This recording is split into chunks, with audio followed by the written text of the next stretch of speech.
Bonsoir et bienvenue dans la 93e, le talk show franco-suisse du football européen. On se retrouve à petit bug. Qu'est-ce qui s'est passé? Qu'est-ce que c'est que ça? Qu'est-ce qui s'est passé? Qui a touché? Ah non, c'est moi, j'ai pas fait exprès. Voilà. Voilà. Comment est-ce qu'on le remet? Attendez. Ah non. Tout va bien. C'est cool, on est dans Camelot direct. Qu'est-ce qui s'est passé? Qu'est-ce qu'ils ont fait? En fait, est-ce qu'on est mieux là? Ensemble. Attends. On est mieux, c'est bon. Bon, tu l'as remis en classique?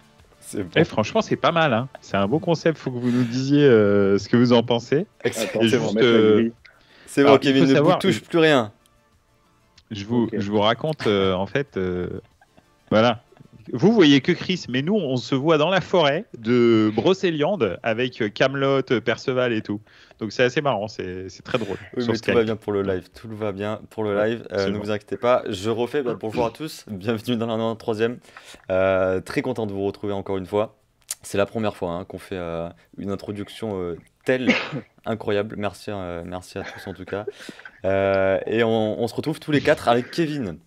Kevin qui revient 2 semaines après être passé dans la 93e pour la première défaite du Paris Saint-Germain. Et une victoire de prestige.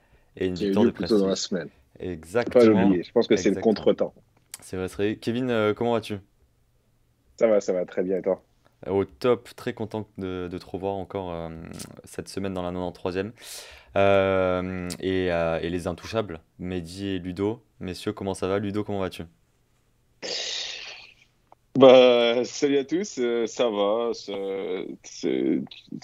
Visiblement, le week-end, la semaine passée, j'ai dit que les week-ends se suivaient et se ressemblaient. Le karma m'est revenu et la suite, on en parlera plus tard. Exactement, et c'est pas plus mal pour ce championnat de Absolument. Bundesliga parce que justement, on en parlera comme tu le disais, mais des équipes reviennent en force et d'autres ont quelques opportunités, comme on pourrait dire. Ouais. Ludo, merci de participer, et Mehdi, le meilleur pour la fin, bien entendu. Mehdi, comment vas-tu? Ciao ragazzi, ça va très très bien. La question était simple, Mehdi. La question était vraiment simple. Comment ça va? Non, mais je réfléchis quand même. Je réfléchis parce que voilà, ça va très très bien. Non, j'ai passé un super week-end. La Champions, c'était cool. J'ai eu 2-3 petites aigreurs d'estomac, mais je vous raconterai tout ça. Donc voilà, mais je suis comme d'habitude très très content de vous retrouver. Mehdi nous fera un gros sujet sur l'arbitrage. J'imagine qu'on va parler un peu arbitrage pendant cet épisode, Mehdi.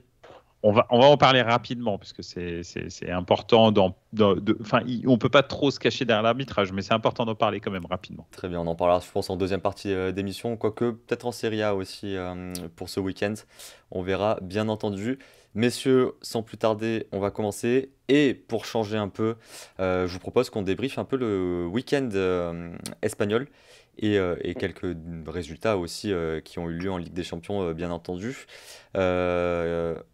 On commence avec le Real, peut-être, parce que je pense que c'est le plus important. Le Real qui s'est incliné la semaine dernière, contre le Sheriff Tiraspol. Très bon club moldave, d'ailleurs. On fait un bisou à tous les Moldaves qui nous regardent, bien entendu. L'histoire est folle. Vous pouvez regarder la 93e en live et en rediffusion en Moldavie, je tiens à le préciser. Donc n'hésitez pas à faire tourner. Messieurs, est-ce que vous avez regardé un bout de ce match? Qu'est-ce que vous avez pensé? Toi, Kevin, justement. Je m'intéressais pas mal au Sheriff Tiraspol, puisqu'en barrage, ils ont empêché un affrontement, pour l'histoire, en fait, entre Zagreb et Belgrade. Parce qu'au niveau des barrages, en fait, le Dynamo Zagreb et le Partizan Belgrade devaient se rencontrer. S'ils passaient le tour, les Sheriff Tiraspol a éliminé coup sur coup l'Étoile Rouge de Belgrade, puis le Dynamo Zagreb. Il faut savoir que le match entre le Dynamo Zagreb et le Partizan Belgrade, l'Étoile Rouge de Belgrade, pardon, c'était le déclenchement de la guerre, il y a 30 ans. Ok, juste pour mettre un peu de contexte. effectivement. Et ils sont partis s'imposer en fait des deux côtés. Ils sont imposés à la fois en Serbie et en Croatie. Donc à partir de là, je les avais un peu dans le viseur. J'ai suivi un peu ce qui se passait sur leur premier match, puis sur le deuxième. Et je t'ai envoyé d'ailleurs un message parce qu'ils ont marqué le premier but au Real. Exact. Et je les suspecte un peu d'être la grosse cote de cette Ligue des Champions parce qu'effectivement, c'est une équipe qui est inexpérimentée, mais qui a quand même des joueurs de talent. Et pour le coup, ils font vraiment un hold-up. Ils font vraiment un hold-up à Santiago Bernabéu. Le gardien avec pas mal de réussite. Et puis le dernier but, c'est un bijou. C'est Sébastien vraiment un Thiel. bijou. Ouais, franchement, Ouais, on s'est régalé sur ce but-là. Donc ouais, non, super équipe, tu vois, qui joue avec beaucoup de cœur, je dirais. Et puis après, voilà, les gros vont devoir se bouger. Et puis c'est un beau pied de nez à la Super League. Ludo, qu'est-ce que tu penses de ce résultat pour le Real en Ligue des Champions? Bah, moi, je t'avoue que j'ai Surprise? pas regardé les matchs parce que je pensais que ça allait être plié. Quand j'ai vu le résultat, je me suis rendu compte à quel point alors oui, en fait, à quel point la Liga va mal. J'allais dire hormis l'Atlético, mais en vrai, ils étaient à 12 sur le terrain et 12 contre 10, ça fait la diff. Non, la Liga agonise depuis le départ des stars et le Real autant que le Barça, visiblement. Mehdi, est-ce que tu rejoins Kevin et Ludo? Alors, soit La un question est pied de simple. nez à la Super League. Non, mais mais parce que juste je reviens sur plusieurs choses. C'est un pied de nez à la Super League. Alors, il faut savoir que Sheriff, l'entreprise Sheriff, hein, est une entreprise qui détient le pays, en fait, donc la Transnistrie, pays qui n'existe pas forcément. Qui même n'est pas reconnu par personne, qui a sa propre monnaie, mais qui n'est pas reconnu par le système financier mondial. Et en gros, hein, le Sheriff Tiraspol existe avec des fonds qui sont assez obscurs. Donc, quelque part, moi, personnellement, je préférais une Super League que ce type de financement. Mais bon, après, chacun Ça te voit fait midi pas à sa porte. plaisir de voir un club comme celui-ci titiller un peu les grands d'Europe?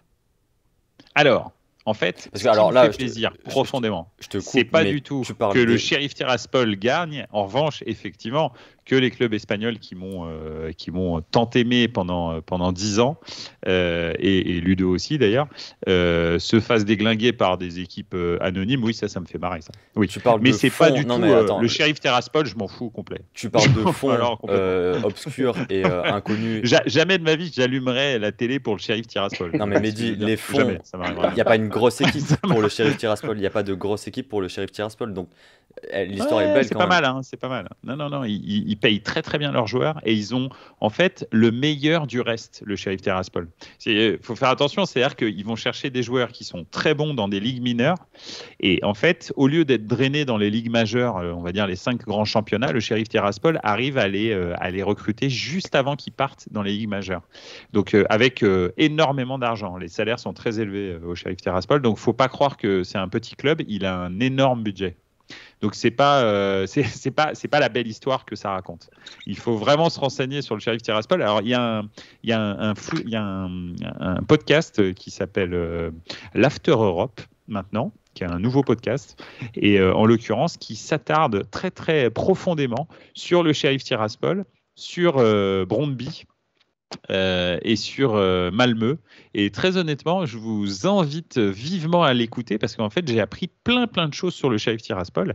Et c'est pas du tout un petit club, le Sheriff Tiraspol. Ils ont des revenus quasi illimités.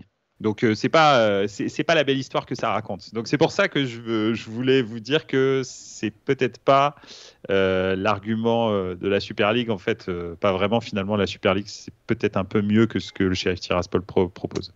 Ok, si on se repenche un peu sur le Barça, sur le Real, vas-y, Ludo, c'est toi qui... Non, mais je pense que quand on disait que quand on parle de success story, c'est pas une question de revenus, c'est une question de il n'y a aucun joueur majeur. C'est la première fois qu'ils arrivent en Ligue des Champions et que l'histoire est belle de battre un monstre comme le Real. Après, les dessous, ce qu'ils ont glissé sous le tapis, ça, c'est parce sur le terrain, on voit juste qu'il y a des joueurs. Non, bien entendu, parce que qui battent le Real Madrid. Ouais, c'est vrai. Non, je suis d'accord sur ce côté-là, mais ça m'amuse pas du tout, en fait, très honnêtement. Okay. Hein. Moi, j'adorerais que le Milan, le Bayern, le Real, le Liverpool, des clubs comme ça battent le Real. Ça me ferait plaisir. C'est des matchs qui me font plaisir. Que le Sheriff Tiraspol batte le Real, Mais vraiment, je vous le dis, pas parce que je suis pro Super League, même si je suis circonspect quant à la forme sous laquelle elle a été présentée. Mais en revanche, je suis vraiment convaincu de la Super League, en plus des championnats, pas à la place des championnats. Et c'est pas du tout pour ça, c'est que vraiment ça m'indiffère. Un petit club qui tape un gros, ça m'indiffère. Ce qui m'intéresse, moi, c'est les chocs entre les gros. Voilà. Le reste, ça m'intéresse pas. Okay. Jouer Porto, là, tu vois, limite jouer Porto pour Milan, ça m'emmerde, là. On va rester sur le championnat. On va rester sur le championnat espagnol un peu, Mehdi. Parce que comme d'habitude, tu pars dans tous les sens. Vous me posez une question, moi je vous réponds. Mehdi, le Real en ce moment, qui enchaîne 2 défaites consécutives, une en Ligue des Champions et une contre l'Espagnol Barcelone en Liga. Mais qui est toujours en tête de son championnat. Est-ce que, comme disait Ludo, ça montre les faiblesses de ce championnat ? Oui, ça montre les faiblesses de championnat parce que c'est le premier du championnat. Donc voilà. Et on voit en fait les manques du Real sont criants dans les zones dans les zones de vérité défensive et surtout et au milieu de terrain. Parce que finalement en attaque il y a quand même Vinicius et pourtant je sais que je l'ai décrié mais qui commence à devenir vraiment un bon joueur, très honnêtement, il faut dire la vérité quand c'est le cas, et Benzema qui lui là est à son sommet, même si ça me fait mais vraiment rire qu'on parle de Ballon d'Or pour Benzema, mais alors là c'est même une espèce de discussion que je ne comprends même pas en fait, c'est un truc, je ne sais même pas pourquoi Benzema vient dans la discussion du Ballon d'Or, mais bon, il doit y avoir des raisons que la raison n'entend pas forcément. Et sinon, à part Benzema et Vinicius, en fait, à tous les postes, c'est pas du niveau Real Madrid. En tous les cas, pas le Real Madrid des années 2010, quoi. Ouais. Pas le Real Madrid des années 2010. On en est très loin. Ça a été le cas, mais ils sont tous en bout de course. Et puis ceux qui ont remplacé les partants, en fait, ils sont pas du tout au niveau, quoi. En tous les cas dans ce début de saison, et l'année dernière j'ai l'impression que c'était à peu près la même chose déjà et qu'il s'est juste rajouté une année de plus, quoi. Kevin, on t'a jamais entendu sur le Ballon d'Or. Ludo, je vais pas te poser la question parce que je pense que le Ballon d'Or est tout trouvé pour toi. Est-ce que tu comprends, toi, et d'ailleurs dites-nous dans les commentaires si vous le comprenez ou pas, qu'on puisse avoir une discussion comme celle-ci autour de Benzema pour un potentiel Ballon d'Or? Pour moi, que Benzema soit cité dans le top 5 ou top 10 pour le Ballon d'Or, ça ne me choque pas. Après, voilà, moi non plus. Dans le top 3, c'est délicat. Après, effectivement, je ne suis pas électeur. Je ne vais pas voter pour le Ballon d'Or. Je fais partie du panel de journalistes, donc je n'aurais pas à me prononcer là-dessus. Mais clairement, en termes de palmarès, il ne peut pas faire partie du top 3 parce qu'effectivement, les titres sont très importants. Il y a le talent, bien sûr. Et sur le talent, il n'y a rien à dire. Il fait partie des meilleurs attaquants de sa génération. Même à l'heure actuelle, il fait partie du top 5 à son poste. Mais voilà, il peut être dans la conversation, mais je ne pense pas qu'il sera là pour rafler le trophée. Ça jouera certainement entre Messi et Lewandowski. J'aurais tendance à dire Mbappé, mais vu son mercato... Moi, je pense que c'est plutôt... Moi, perso, je pense que c'est Lewandowski-Jorginho. C'est l'un ou l'autre. Jorginho a les titres, mais je trouve qu'en termes d'impact sur le terrain... Il est vraiment en retrait. Parce que s'il faut choisir un joueur de Chelsea, j'aurais tendance à mettre N'Golo Kanté. Si tu le retires, Chelsea n'est pas le même. Si tu retires Jorginho de Chelsea, pareil de l'Italie, en fait, il a juste eu la chance d'être au bon endroit au bon moment. Mais en Italie, en revanche, c'est le boss. Là, je suis désolé, mais Kevin, c'est vraiment lui le métronome de l'Italie. C'est pas, en tous les cas, sur cet Euro. Je parle pas en général et je parle pas des matchs qu'on a pu voir depuis le début de saison. Je veux dire avec l'Italie, mais pendant l'Euro, c'est le métronome de l'équipe. Et de loin, le boss, c'est lui. Sur 7 matchs. On peut pas résumer toute une saison sur cette match. Non, mais là, on parle du Ballon d'Or et on sait très bien que le palmarès, c'est critique. Cannavaro a gagné un Ballon d'Or sur 7 matchs aussi. C'était pas pour sa saison à la Juve où ils ont acheté les arbitres et où ils descendent en Série B. Donc, non, mais c'est vrai. Oui, absolument. Il a signé, mais bon, ça, c'est pas un fait d'armes quand même. Ça l'a quand même bien aidé. Oui, bien sûr, mais tu vois ce que je veux dire, c'est que le palmarès, tu peux pas le nier, quoi. Et c'est pour ça d'ailleurs que je vois pas pourquoi Benzema est dans la discussion en fait, parce que c'est pas le concours du meilleur technicien avec un ballon en face d'un plot. C'est pas ça. C'est le meilleur joueur de foot qui a gagné dans la saison. C'est ça qu'on juge. C'est pas autre chose, quoi. Benzema, il a rien gagné cette saison. Il a fait un Euro qui était plus ou moins anonyme. Enfin, il n'était pas mauvais, mais il a pas été non plus transcendant pour l'équipe de France. Il a quand même 4 buts. Oui, bien sûr, en phase de poule. Mais ce que je veux dire, c'est que c'est pas, il n'a pas non plus fait franchir les tours. Il a glissé. Franchir les tours. Ouais, il a glissé. Et puis voilà. Et puis il a rien gagné avec son club, quoi. Donc comment tu veux, ne serait-ce que prétendre au Ballon d'Or en fait. Et pourtant, il y a une espèce de communication, même limite une propagande autour de Benzema en ce moment qui est assez folle en fait. Alors sur les réseaux sociaux. Hier soir, je regardais le Club Europe, vous savez, sur beIN. Après le match de 20h45 et ça c'est Touroud carrément le présentateur te dit voilà Karim est en route pour son Ballon d'Or. Ils ont perdu contre l'Espagnol Barcelone et comme il a marqué un but, il t'explique que, mais comme ça tranquille, hein, sans trembler du menton, rien du tout, te dit Karim lui continue sa route vers le Ballon d'Or parce qu'il a marqué un but. Ah ouais, ok, très bien, bon alors ça va. Alors tout va bien. Et on l'a toujours dit, tu devrais être invité au Club Europe. Je comprends pas pourquoi t'es pas invité au Club Europe. Mais non, mais c'est fou quoi. Bon bref. Donc, voilà. Par contre, l'un des points intéressants par rapport à ça, c'est que le Real Madrid, c'est un peu comme un grand parti politique qui tous les ans va en campagne pour avoir son poulain élu Ballon d'Or en fait. Tout comme Modric, son Ballon d'Or en 2018, moi j'aurais mis Varane si on devait se baser sur le palmarès, sur le rayonnement, etc. Après, bien sûr, il emmène la Croatie vers une performance qu'on n'a pas connue, qu'on connaît une fois tous les 20 ans. Mais dans le fond, en fait, le Real Madrid a toujours un candidat désigné qui doivent porter au plus près du moins de la récompense suprême qui est le Ballon d'Or. Et c'est pour ça que cette année, visiblement, c'est Benzema qui est désigné. Les gars ont des relais un peu partout dans les médias pour justement essayer d'imposer cette idée-là. Non, mais je suis... Dis-moi. C'est de la propagande. Oui, c'est une forme de propagande. Exactement. C'est de la propagande. Après, de toute façon, un club comme le Real a des moyens illimités. A des moyens de convaincre aussi les journalistes. Hein. Je ne dirais pas qu'ils les invitent ici et là en loge et ainsi de suite. Mais ça fait partie des méthodes de séduction. Ah, c'est sûr que tu vends plus de maillots quand ton joueur a gagné un Ballon d'Or que quand... forcément. Il a fait 8e de finaliste contre la Suisse, ça c'est clair. Forcément. On va avancer, on va clôturer cette page Real. Il y avait un choc par contre ce week-end en Liga entre l'Atlético Madrid et le Barça. Le Barça a fait du Barça au niveau de la possession. L'Atlético a fait l'ancien Atlético et a remporté le match 2-0. Est-ce que vous avez eu le temps de regarder ce match-là? Est-ce que vous avez vu cette très très belle célébration de Luis Suarez qui appelle Coman parce qu'on se souvient que Coman l'avait appelé pour lui dire exactement.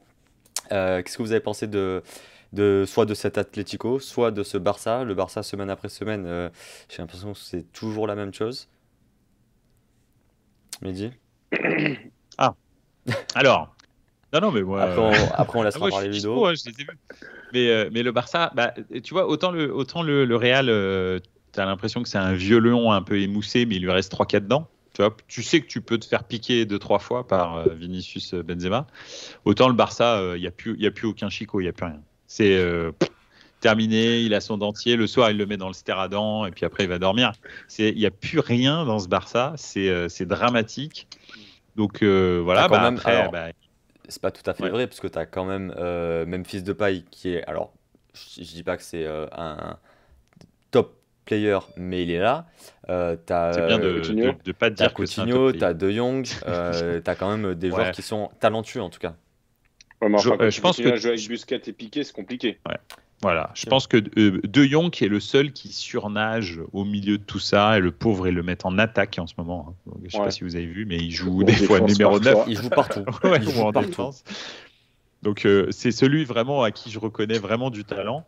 Et Ansu Fati, mais Ansu Fati revient de blessure, donc voilà. Mais même si Ansu Fati était full power et que De Jong jouait à sa place, en fait, il y a 9 autres joueurs qui sont pas au niveau. Non, 8, pardon, parce que Ter Stegen, ça va à peu près. Mais il y a 8 autres joueurs qui sont pas au niveau. Tu peux rien faire avec 8 joueurs qui sont pas au niveau, en fait. Depay, je suis désolé, mais c'est pas niveau Barça. Et puis après, les autres, voilà quoi. Enfin, Ludo, la plupart, je les connais même. Ludo, d'accord avec ça? Ah oui, absolument. Au-delà, alors moi, je vais éviter de répéter que ça me fait plaisir qu'ils en soient là, mais surtout, moi, ce que je comprends toujours pas, c'est que ça fait 10 ans qu'ils produisent le même jeu, que les entraîneurs se succèdent, ils se renouvellent pas, ça gagne toujours pas. Alors avant, tu avais Messi qui pouvait sauver les meubles, et Suarez, l'histoire, on la connaît. Et je comprends pas que le Barça, tactiquement ou philosophiquement, pardon, ne décide pas de prendre un virage et d'arrêter de faire du Barça parce que ça marche plus en fait. Mais tu prendrais quoi comme virage? Guardiola l'avait mais je sais pas, mais changer de tactique de jeu. Guardiola, il a instauré ça, il a révolutionné le football en jouant comme ça. Sauf qu'aujourd'hui, il y a plein de clubs qui ont essayé de le faire et ça marche plus. Et aujourd'hui, le Barça, il faut qu'ils arrêtent de se dire qu'on va continuer à avoir 80% du ballon et pas marquer de but. Kevin, tu es d'accord avec ça? Est-ce que Coman faudrait changer et changer carrément soit le dispositif, soit la tactique, soit quelque chose? Non, moi je pense pour Coman, ça sert à rien de le changer. En fait, pour moi, le problème est plus profond que ça. C'est un club qui a vécu avec crédit pendant toute une décennie, qui n'a pas su justement travailler pour anticiper suffisamment. Quand on voit les top clubs aujourd'hui en Europe, ce sont des clubs qui anticipent un maximum, qui justement essaient de trouver des joueurs idoines pour chaque position, etc. Et on a l'impression qu'au Barça, il n'y a pas eu ce travail. Il n'y a pas eu ce travail de scouting. C'était juste, on passe la balle à Messi, on garde le ballon et on attend un éclair de génie. Et quand on voit tout ce qui s'est passé depuis 2017, en fait, les gars ne se sont pas renouvelés. Depuis le départ de Neymar, c'est un peu parti en vrille, etc. Et, et ce qui me dérange un peu au niveau du Barça, c'est le côté très, très, très politisé. C'est-à-dire qu'en ce moment, il y a une guerre ouverte entre le coach et son président. On sait que le président et le board ne veulent plus de l'entraîneur. On ne peut pas travailler dans des bonnes conditions comme ça. Sauf que le club n'a même pas les moyens de virer son entraîneur. Ils n'ont même pas encore eu le temps de lui verser le dédommagement qu'il lui devait lorsqu'il a quitté son poste de sélectionneur. Donc, j'ai envie de dire, quand on a un grand club comme le Barça, comme on prétend être plus qu'un club avec un impact au niveau des communautés, etc., on se doit être exemplaire. Et il y a beaucoup trop de manquements qui ont été effectués dans les coulisses. Ça a commencé notamment avec les primes occultes versées lors du transfert de Neymar, etc. Enfin, il y en a d'autres, certainement. Il y a d'autres casseroles. Et aujourd'hui, on sent qu'en fait, tout cet extra sportif rejaillit sur le terrain. Ça a mis du temps, mais aujourd'hui, voilà, c'est plus vraiment une équipe qu'on a en face. En fait, on a quelques individualités ici et là, quelques joueurs qui pourraient prétendre à jouer pour le Barça, mais les autres sont clairement pas au niveau. Mehdi, et l'entraîneur est dépassé. Je me permets de souligner, on en parlait avec Ludo tout à l'heure, je me permets de souligner que le Barça n'a jamais été inquiété par le fair play financier. Déjà, hein, c'est marrant pour un club qui avait 125% de son budget en masse salariale. Donc, a priori, le fair play financier n'était pas destiné à ça. Il était destiné à d'autres choses, certainement, mais certainement pas à la santé financière des clubs. Voilà, on pourrait faire aussi le parallèle avec la Juve, mais j'en parlerai tout à l'heure. Mais c'est vrai que c'est vraiment il paye l'addition en fait. L'addition sort quoi en fait. Cette espèce de dérégulation complète que le Barça a vécu pendant des années fait en sorte qu'on en arrive là et que il y a un moment donné en fait il fallait se séparer de Messi en fait. C'était pas possible de re-signer un renouvellement chaque année en fait. Ça a été fait trop tard. Ah oui. Bien sûr. Clairement. C'est-à-dire qu'à un moment où il a dépassé les 50 ou 40 ou 30 millions d'euros par an, il fallait lui dire, je suis désolé en fait Léo, mais bonne journée, on va te vendre 400 millions à Paris et puis nous on va reconstruire une équipe en entier et puis toi tu vas continuer ta vie en fait, tu vois, ou à Manchester City ou à Manchester United. De toute façon il n'y avait pas 35 clubs qui pouvaient se l'offrir, hein. Il y en a 3. Ou au Sheriff Tiraspol. Ou à Chelsea. Ouais, ou au Sheriff Tiraspol. Objectivement ils peuvent, je pense. Mais c'est vrai que c'est vrai que le Barça en fait c'est une espèce de fuite en avant et je répète, je l'ai dit la semaine dernière, leurs titres européens des années 2010 sont des titres qui ont été créés par le dumping social en fait, uniquement. C'est-à-dire qu'ils n'ont pas les moyens de ces titres-là. ces titres européens en Champions League sont des titres usurpés parce qu'en fait, ils vivent à crédit de quelque chose qu'ils n'ont jamais détenu en fait. Donc c'est des titres usurpés, je le dis objectivement, j'ai rien contre le Barça en particulier, mais ça se voyait, c'était écrit en gros, c'était pas possible de faire des transferts comme ça, etc. Enfin, c'était complètement dingue. Et le Real à côté, lui a gagné des titres, mais tu regardes, même l'année dernière avec le Covid, le Real est bénéficiaire de 870 000 euros, mais ils sont bénéficiaires. C'est complètement dingue, tu vois. Et tu as deux façons de gérer un club. Tu as le Real, c'est rentable. Tu as le Barça, c'est 1 milliard, je sais pas combien de dettes. Enfin, c'est complètement dingue, quoi. Donc voilà. C'est triste, mais malheureusement, c'est le retour de karma. Bah, effectivement, et c'est comme tu le dis, c'est très très triste pour quand même une institution en Liga, un des plus grands clubs espagnols. On ne sait pas où est-ce que ça va aller. En tout cas, ventre mou pour le moment pour le Barça et on va voir s'il se relève ou pas. Mais c'est sûr que quand tu mets De Jong ou Piqué en attaque, faut être costaud, parce que les supporters aussi. Tu mérites. Exactement. On va avancer, on va clôturer cette page Liga, messieurs. Ça fait 25 minutes. Ça fait longtemps qu'on n'avait pas parlé de Liga, qu'on n'avait pas pris notre temps sur ce championnat. Oui. Donc, on voulait vraiment commencer par ça. Allons un peu plus au nord. Meilleur championnat du monde, bien entendu. La Première Ligue, le plus ouvert certainement cette année. Chelsea, Manchester City, Manchester United, Liverpool, Arsenal et Brighton, bien entendu. Arsenal a joué son choc ce week-end face à Brighton. On se souvient tous de cette interview de ce jeune supporter des Gunners qui disait que le choc maintenant c'était contre Brighton. Très beau match, 0-0. Comme quoi vraiment Brighton tient en échec Arsenal, c'est assez incroyable. Blague à part, il y avait un très beau Liverpool-Manchester City qui était peut-être le plus beau match du week-end. Je pense, Mehdi était d'accord. Vas-y Mehdi, ouais. Bah oui. Enfin, là, au niveau technique et au niveau de l'intensité, tu peux pas faire grand-chose de mieux. C'est du très très haut niveau. Après, en plus, Liverpool, tu vois, on parlait de Paris, comment ils se sont fait dominer, etc. Enfin, on parlait tout à l'heure, cet après-midi, on parlait de ça. Et on en parlera tout à l'heure. Manchester City, c'est pareil, ils ont violenté Liverpool. Liverpool, ils ont effectivement des attaques qui sont très tranchantes, donc ils ont réussi à les mener 2 fois au score.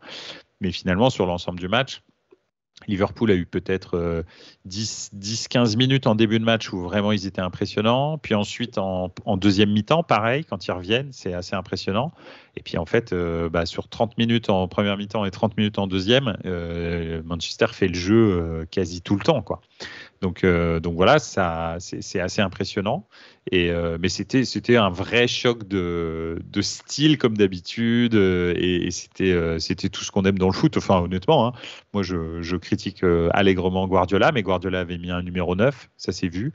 Et ça s'est vu parce que en fait, il fait chier Jesus dans une défense en fait. Et quand tu mets pas de 9, en fait, le jeu de Man City est beaucoup moins incisif, quoi. Donc voilà, c'était un super match. Moi, je me suis régalé vraiment. Ludo? Bon, alors moi, pendant ce temps, je regardais le Bayern, évidemment, mais j'ai regardé les highlights. Ouais, c'est vrai que City a maîtrisé son match. Après, moi, je reste persuadé que le travail aurait peut-être été plus compliqué s'il y avait Trade qui était là. Parce qu'ils ont joué, de ce que j'ai vu, ils ont joué pas mal du côté de Milner. Et je pense qu'avec toute la défense, il n'y aurait pas eu les débuts de City. Mais c'est mon avis personnel. C'est ce que j'allais vous demander justement. Milner, le mec est quand même milieu à la base. Il a fait le taf, quoi. Il passe latéral gauche un bon moment à Liverpool. C'est vraiment le couteau suisse. Là, il est latéral droit. Le couteau suisse à Liverpool, l'homme qui sait tout faire. Je pense que le seul poste qu'il a pas fait, ça doit être gardien de but. Mais c'est assez dingue. Est-ce que Kevin, tu es d'accord avec Ludo? Est-ce qu'avec un Trent en plus, ça aurait changé la physionomie du match? J'aurais même tenté Fabinho latéral droit, parce qu'à une époque, il a joué à ce poste-là. Et je pense qu'effectivement, ça aurait été plus solide. J'ai pas pu regarder les matchs, parce qu'effectivement, je revenais d'un mariage, donc j'ai pris le temps de me reposer après la défaite du PSG. Mais oui, non, effectivement. Après, on a vraiment 2 équipes qui font partie vraiment du top européen à l'heure actuelle. City, collectivement, c'est très, très fort. Et Guardiola a toujours, entre guillemets, une carte pour nous surprendre. Donc ouais, non, c'est une très, très, très, très belle opposition. Et je pense que le titre se jouera entre les deux, certainement. Et puis, si Man U il rattrape le wagon, pourquoi pas. Chelsea, peut-être, non ? Justement, Chelsea aussi, c'est possible. Justement, les deux qui s'accrochent et qui perdent des points. Chelsea qui a gagné face à Southampton, 3-1 à 11 contre 10. Tuchel qui continue dans sa lancée de l'année dernière et qui... Est-ce que Chelsea étonne encore? Est-ce que c'est de l'étonnement à ce stade de la compétition ou ça c'est vraiment mérité, Mehdi? C'est mérité pour l'instant. Après, très honnêtement, le match contre City de la semaine dernière a jeté un peu le voile sur les prestations de Chelsea, parce que pour l'instant, Chelsea rencontre des petites équipes, on va dire, depuis le début. Enfin, même s'il n'y a pas vraiment de petites équipes en première ligue, mais des équipes qui sont normalement à leur portée. Là, il passe premier à la faveur d'un résultat nul entre deux favoris. Moi, j'attends de les voir contre Liverpool, contre Manchester United, pour voir si réellement le match contre Manchester City est un accident, ce qui peut arriver, parce qu'ils les ont quand même battus 2 fois l'année dernière au mois de mai, une fois en Ligue des Champions, une fois en championnat. Donc, ils avaient une espèce de façon de faire contre City qu'ils n'ont pas du tout su reproduire la semaine dernière. Donc, ça peut être un accident. Et auquel cas, ça en ferait pour moi les grands favoris vraiment du titre si la prochaine fois qu'ils croisent Liverpool, ils les plient en deux. Plient en deux, en tous les cas, les battent. Je pense que ça me donnerait une bonne indication sur le fait que Chelsea peut aller au bout ou pas. Après, non, c'est pas une surprise que Chelsea ils sont renforcés, c'est le champion d'Europe en titre. En fin de saison, ils étaient vraiment impressionnants, même en championnat. Donc voilà, non, ils avaient perdu trop de points en début de championnat pour pouvoir jouer le titre, mais voilà, c'est une bonne équipe. Après, c'est vrai, pour revenir sur Liverpool-Manchester City, c'est vrai que les 2 buts viennent de la droite, viennent de Milner, malheureusement. Enfin, en tous les cas, du côté de Milner, c'est pas lui qui crée forcément les buts, mais c'est sûr qu'il n'a pas beaucoup de repères à cet endroit-là, mais il a quand même fait un super match. En première mi-temps, il s'est fait faire tout par l'ailier, et en deuxième mi-temps, il est revenu bien meilleur, mais ça n'a pas duré très longtemps. Ça a duré un quart d'heure, 20 minutes, où vraiment il a réussi à l'éteindre. Et enfin, en revanche, après, il a fait un changement, il a fait rentrer Sterling. Et là, c'était compliqué. Là, c'était compliqué. En fait, tant que c'était Grealish en deuxième mi-temps, il a réussi à le tenir. Et après, Sterling, là, c'était le petit coup d'accélérateur ça allait pas, quoi. Il a pris un jaune, et puis hop, Klopp l'a sorti parce qu'il s'est dit, il va en prendre un deuxième, c'est sûr. Ouais. Compliqué. On parlait en off du match de United, Mehdi, justement, je reste avec toi, qui a fait match nul face à Everton. Tu nous disais, ils nous ont bien fait rire. Est-ce que tu peux nous parler de ce petit match? Non, rapidement. Mais c'est vrai que là United, si tu regardes leurs derniers résultats, sachant que la dernière victoire qu'ils ont eue, c'était donc en Ligue des Champions, c'était quand même un but à l'arrache à la dernière seconde d'un match qui est quand même pas, qui est fantastique, mais qui est, voilà, enfin, je veux dire, ils jouent pas un top club européen, tu vois. Et pour s'arracher un truc de fou pour réussir à gagner. Avant ça, ils avaient enchaîné quand même 3 matchs en victoire, c'est ça? Là, ils font un match nul contre Everton. Si t'es prétendant au titre, je pense quand même que tu dois gagner. Pas forcément 3-0, mais il faut que tu gagnes 2-1, un truc comme ça. Everton, honnêtement, c'est pas terrible cette saison. Enfin, Everton est 5e au classement. Oui, mais c'est pas terrible, franchement. C'est pas un niveau de jeu de foufou. Alors, c'est ce qu'on disait de United l'année dernière. United a fini 2e. Bah voilà. United, moi je trouve là en ce moment, ils sont quand même dans une passe qui est pas terrible, qui est compliquée. Donc je pense qu'ils perdent des points vraiment très très importants pour le titre, et je pense que ça va être décisif. Je pense pas qu'ils soient, je pense pas qu'ils se mêlent à la lutte pour le titre cette année. Ils vont se galérer pour la 4e place jusqu'au bout. Non. Bon, c'est vrai que plus les semaines avancent, plus je trouve que Chelsea, Liverpool et City, c'est quand même ils creusent l'écart. Mais je laisse le bénéfice du doute. Je crois encore en l'effet Ronaldo sur un terrain et dans une équipe. Je pense qu'il peut apporter, on verra. Et pour revenir à Chelsea, il y a un mec qu'on a beaucoup critiqué, mais je trouve que depuis quelques matchs, il joue tout juste, c'est Werner. Alors certes, il en a encore raté un ce week-end. Oui, voilà. Heureusement, il a marqué, mais je trouve qu'il joue juste. Il commence à jouer très très juste. Après, bon, la finition, il va falloir la travailler, mais quand ça va pas, on le critique. Je pense que c'est bien d'en parler quand ça va. Mais il a marqué là. Exactement, et il a effectivement marqué, alors que son concurrent direct, Lukaku, lui, n'a pas marqué ce week-end. Ouais. Juste, je termine sur Manchester. On parle du meilleur championnat du monde. Pour vous dire le calendrier un peu, les prochains matchs de Manchester. Ils se déplacent à Leicester. Ils reçoivent l'Atalanta. Ouais, United, pardon. Ils reçoivent l'Atalanta. Ils reçoivent Liverpool. Ils se déplacent à Tottenham et ils vont à l'Atalanta et le derby entre United et City. 5 matchs là qui s'enchaînent pour les hommes de Cristiano. Ça promet. Je pense que si vous voulez voir Cristiano dans son œuvre ou des beaux matchs, je pense que vous pouvez regarder ce United sur les prochaines journées. En tout cas, ça va être pas mal. Messieurs, on avance.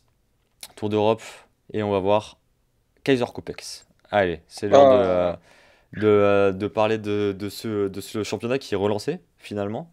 Là, il l'est, oui. On disait que les gros avaient chuté. Le Bayern a chuté à domicile face à le Bayern n'est pas un gros, monsieur. Ouais, alors, ouais. Qu'est-ce qui s'est passé? Le Bayern. Ça fait et c'est ce que disait Nagelsmann après le match, ça fait un moment qu'il y a des choses qui sont pas justes. Ça fait quelques matchs qu'il y a trop d'occasions qui rentrent pas. Alors, c'est de la poudre aux yeux, hein, le 7-0 à Bochum ou bien le match de Ligue des Champions, et ça marque beaucoup de buts, mais en vrai, ça marque par exemple 3 buts sur 15 tirs. Il y en a plus qui doivent rentrer, et on l'a vu qu'il y avait des soucis de finition, notamment Sané. Sané pour ne citer que lui. Et Gnabry aussi, ce qu'il rate, c'est incroyable. Mais c'est bien parce que déjà, je pense que Nagelsmann, il sait sur quel axe travailler. En plus, en face, il y a eu un Kevin Trapp qui était exceptionnel. Je ne sais pas si vous avez vu le match, mais il a fait une deuxième période. C'était inhumain. Il a montré à Neuer qu'il avait sa place en deuxième gardien, je pense, en sélection. Parce que Ter Stegen, c'est compliqué, je pense. Et non, ils ont fait le taf. Le deuxième but, je vais pas refaire le fait de match, mais Neuer, je pense qu'il lit mal la trajectoire du ballon. Et après, ils ont défendu et on n'y arrivait plus, quoi. Et première défaite de Nagelsmann, je pense que ça doit être dur pour lui. J'espère qu'il en tirera des leçons. Et maintenant, pour le bien du championnat, il faut que ça dure comme ça, parce que le Leverkusen revient à hauteur avec leur victoire. Exact, ouais. J'oublie Patrick Schick qui m'impressionne. Hein. Franchement, très très bon joueur depuis l'Euro, il m'impressionne. Et Dortmund sans Haaland qui est blessé depuis maintenant 3 matchs, qui d'ailleurs ne va pas. Il me contredit. Qui d'ailleurs. Non, au contraire, il adore la Bundesliga, donc c'est pour ça. Ah ouais, tu vois. Qui d'ailleurs ne fera pas le déplacement avec la Norvège pour les matchs européens. Ils s'en sortent bien, j'espère pour eux qu'il reviendra bientôt pour les matchs de Ligue des Champions. Et c'est, je pense, pour ça qu'il n'a pas pu aller en sélection. Ça fait maintenant 4 équipes en 1 point. Je me demande si la Serie A ou autre championnat peuvent se targuer d'avoir un championnat aussi serré, à part la Première Ligue.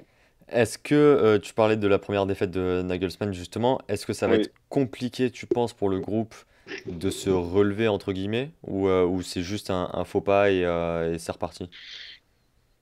Non, ça va pas être compliqué parce que déjà, je sais pas si vous voyez, si vous avez regardé les matchs du Bayern sous Nagelsmann, mais Nagelsmann, c'est vraiment un entraîneur 2.0. Hein, donc c'est genre, alors déjà aux entraînements, il vient avec son drone et il analyse tous les déplacements des joueurs. Et là, quand il est sur le banc, il a un iPad à côté de lui. Et dès qu'il y a le but, il regarde l'iPad, par exemple sur le corner, sur le premier but. Et tu vois qu'il décrypte avec son adjoint tout, qui a fait l'erreur, qui n'a pas fait le déplacement, tout ça. Donc, je ne pense pas que ça va être une cellule de crise, loin de là. Mais je pense qu'il sait absolument sur quel axe travailler, quelle action, comment elles doivent être menées, à quel moment ils doivent faire la passe, tout ça. On verra pour les prochains matchs si ça sera réglé ou pas. Mais crise, non, trop tôt pour le dire. Ok.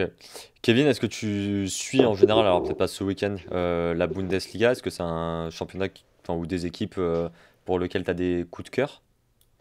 Je suis pas mal Leipzig parce que j'ai un membre de ma famille éloigné qui joue dans cette équipe-là, qui a été oublié par Didier Deschamps. Je vous laisserai deviner son nom. Ouais. Il a encore mis un doublé.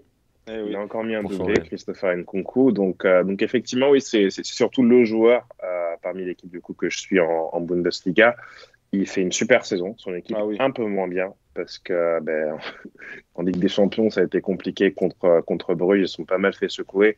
Et City, là, on n'en parle pas. Voilà, contre City, on n'en parle pas. Mais ils mettent quand même 3 buts. Ils mettent quand même 3 buts. Ce qui est quand même pas mal. Mais c'est vrai qu'on sentait que sur les phases défensives, ils n'avaient pas assez travaillé. Et pour en revenir à City, en fait, ils reproduisent quasiment les mêmes situations avec ses centres au second poteau pour mettre en difficulté les centraux. Paris a très bien défendu sur ces phases-là. Et on sentait qu'au niveau de Leipzig, il y avait une fragilité, entre guillemets, inhabituelle. Après, les pauvres, ils perdent du Upamecano, ils perdent Salitzer, ils perdent Nagelsmann. C'est compliqué. C'est dur. Ah non, c'est vrai, effectivement, c'est compliqué. Après, je me dis qu'ils avaient quand même le temps de préparer tout ça, parce que finalement, tous ces transferts étaient actés quasiment depuis le mois de janvier. Donc après, c'est aussi à la cellule technique de pouvoir travailler, anticiper, etc. Ils ont des viviers, Red Bull. C'est ça. Sur lesquels s'appuyer. Mais voilà, est-ce que l'entraîneur en place actuellement a justement suffisamment de poigne pour s'imposer en Bundesliga? J'en suis pas certain. En tout cas, en Coupe d'Europe, c'est un fiasco. Après Leipzig, le truc, c'est que on sait que, enfin, depuis le début, depuis le début du trublion Leipzig, on va dire, leur force repose sur le jeu, sur vraiment le projet de jeu, etc., qui a été mis en place par Ralf Rangnick. Et qui est un peu le même. Et là, ils ont changé, non seulement, effectivement, ils ont perdu 2 joueurs majeurs, mais ils ont changé d'entraîneur. Et Jesse Marsch, même si c'est un entraîneur de la Galaxy Red Bull, il n'a pas exactement les mêmes principes de jeu que Nagelsmann. Et c'est là où ça pêche un peu. C'est-à-dire c'était quasi normal que Leipzig peine un peu en ce début de saison pour, on va dire, apprendre un petit peu les principes de jeu de Jesse Marsch. Jesse Marsch doit aussi, même s'il connaissait un certain nombre de joueurs qui étaient déjà passés à Salzbourg, il faut quand même que c'est quand même la taille supérieure.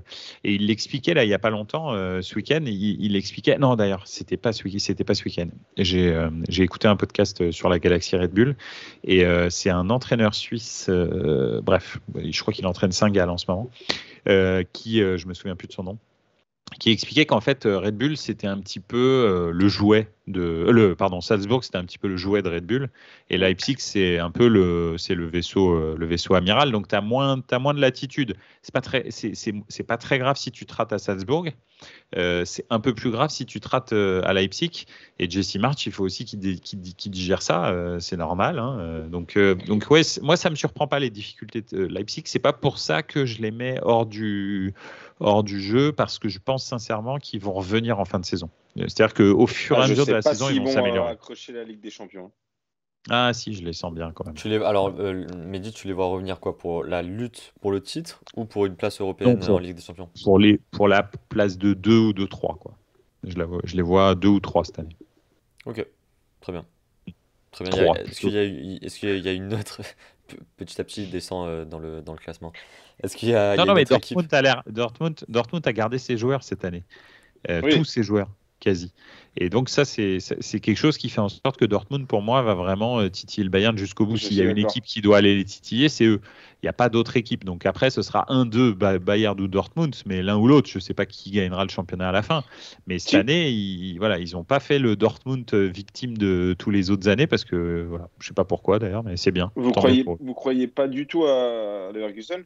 C'est exactement ce que j'avais demandé. Non, enfin, ils vont peut-être être 4, ça c'est possible. Vous voyez Bayern Dortmund. Ouais, ou Dortmund Bayern, Leipzig. Ouais, je vois Leverkusen accrocher le podium, mais difficilement jouer le titre. C'est compliqué en Allemagne. C'est clair. C'est surtout qu'on est parti pour la 10e. Leverkusen Munich la semaine prochaine. La semaine prochaine, à la reprise du championnat. Exactement. Non, et puis Leverkusen, ils ont fait des bonnes années, ils n'ont jamais trouvé de régularité, en revanche. Il y a toujours un moment où ils ont un très gros trou, soit en début de saison, soit en fin de saison, qui ruine un peu toujours leurs espoirs. Parce que des fois, tu les as vus lutter jusqu'au bout, à être à un point. Je parle de ces 9 dernières années, le Bayern. Être à un point jusqu'à la 22e, 23e journée, et puis tout d'un coup, elle est terminée. Bisous, c'est gentil d'être venu. Ok, à voir. En tout cas, gros choc, effectivement, Leverkusen-Bayern. À voir à la trêve, après la trêve, pardon. Trêve qui, pour Ça l'équipe fera de les France. affaires de Dortmund, probablement, Exactement. s'il s'impose. Trêve qui, on ne l'a pas dit, mais on a un Final Four cette semaine. Belgique, France, Italie, Espagne pour le Final Four. Est-ce que, juste je fais une petite aparté, est-ce que Mehdi, tu vas regarder, toi qui adore les trêves internationales, est-ce que tu vas regarder le Final Four? Pas du tout, pas du tout, pas du tout. En fait, le football international, excepté les compétitions comme la Coupe du Monde ou l'Euro, m'offre le moyen de me déconnecter du football. Donc c'est très très bien, ça me fait vraiment du Non, bien. mais Comme là, ça, t'as les 4 meilleures je équipes suis européennes. je m'en contrefous. C'est un niveau de CFA2, ça m'intéresse C'est pas pas. vrai. Le football international, sérieusement, j'aime les compétitions, et encore, je suis pas fou de ça, mais les compétitions internationales, ça se regarde parce que ça transmet un petit peu d'émotion. Là, c'est une Ligue des Nations. Alors, moi, je vous parle de mon sentiment. C'est une Ligue des Nations en bois. C'est un trophée tout pété que jamais de ma vie je me dirais, oh super, tu sais, c'est un peu comme la Coupe des Confédérations. Personne se vante d'avoir gagné la Coupe des Confédérations. Tout le monde s'en fout. Non, mais on est bien d'accord. La Ligue des Nations, c'est exactement la même chose. Donc voilà. Et le niveau international, si tu regardes vraiment au détail, excepté si tu as des individualités qui sont vraiment high level, c'est très très rare qu'il y ait une équipe qui sache jouer au ballon. Très honnêtement, la plupart du temps, c'est vraiment pénible à regarder. C'est pas du tout le niveau de. Tu vois, tu regardes Liverpool, Manchester City. Derrière, tu te tapes un match international, tu as envie de t'ouvrir les veines. La vérité, c'est pas possible. Tu vois ce que. Non, mais c'est vrai. Et je suis désolé, je suis devenu un espèce de snob du football. Mais moi, je peux plus regarder des joueurs qui savent pas jouer ensemble. C'est pas de leur faute. Ils sont forts. C'est les meilleurs du monde. Mais en fait, ils savent pas jouer ensemble. Ils passent 8 semaines par an ensemble, deux fois. C'est pas possible. Tu vois. Kevin, Donc est-ce que c'est normal. Kevin, t'es d'accord avec ça ou pas du tout? Dis-moi que non, pas du tout, s'il te plaît. Pour être honnête avec toi, je regarde pas les matchs d'équipe de France hors compétition internationale. Je t'aime, Kevin. mais pour ce Final Four, je trouve en tout cas que ça va être intéressant. Pourquoi? Parce qu'on est à un peu plus d'un an de la Coupe du Monde. Et je pense que pour ces 4 équipes, ça va vraiment être l'occasion de se jauger et justement donner un petit coup de boost aux campagnes de qualification.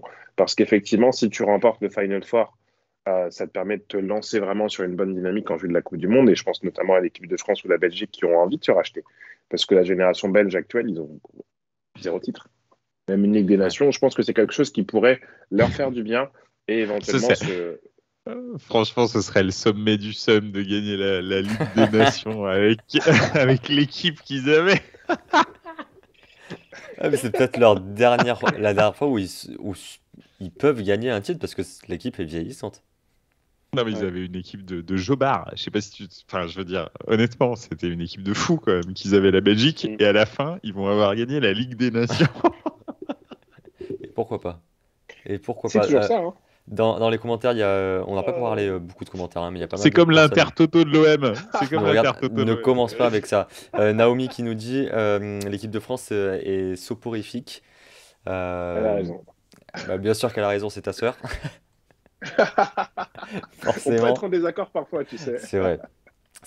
Non, mais réellement, Ludo, toi, tu vas regarder le Final Four même si l'Allemagne n'est pas présente? Alors écoute, je vais te dire, je ne regarde absolument pas les matchs internationaux à part la Coupe du Monde. Et on l'a déjà eu ce débat, même l'Euro, que je le gagne ou que je le perde, moi je veux une étoile, tu vois. Alors, si déjà l'Euro, il me botte pas, alors imagine-toi bien la Ligue des Nations si en plus il n'y a pas l'Allemagne. Ah non, mais la Ligue des Nations. Parce que là, je t'avoue qu'en ce moment, je regarde un peu l'Allemagne parce qu'on a changé d'air. On a quitté l'air et pour l'air flic. Donc forcément, je suis un peu quelle tournure est en train de prendre l'Allemagne. Et puis aussi parce que toute l'équipe du Bayern est dedans. Donc oui, mais sinon. Vous me décevez. Oh, je me fais chier. L'ambiance.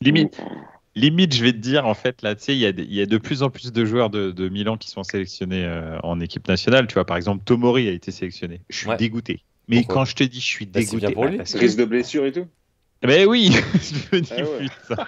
Mais laissez-le tranquille. Là, je suis content que Giroud il y aille pas. Je suis content que. De Andorre l'année passée.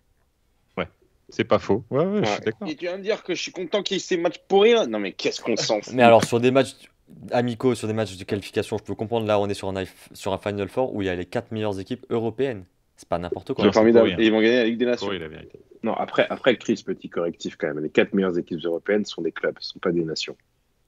Eh oui, si tu fais, non mais si tu fais un, si tu fais un grave, si tu fais un Chelsea Italie ou si tu fais un Chelsea, on va dire donc le champion d'Europe contre le champion d'Europe, ouais, tu sais même pas combien il y a à la fin du match. Mais sérieusement, hein, c'est dramatique. Ah hein. ouais, je suis d'accord. Eh oui.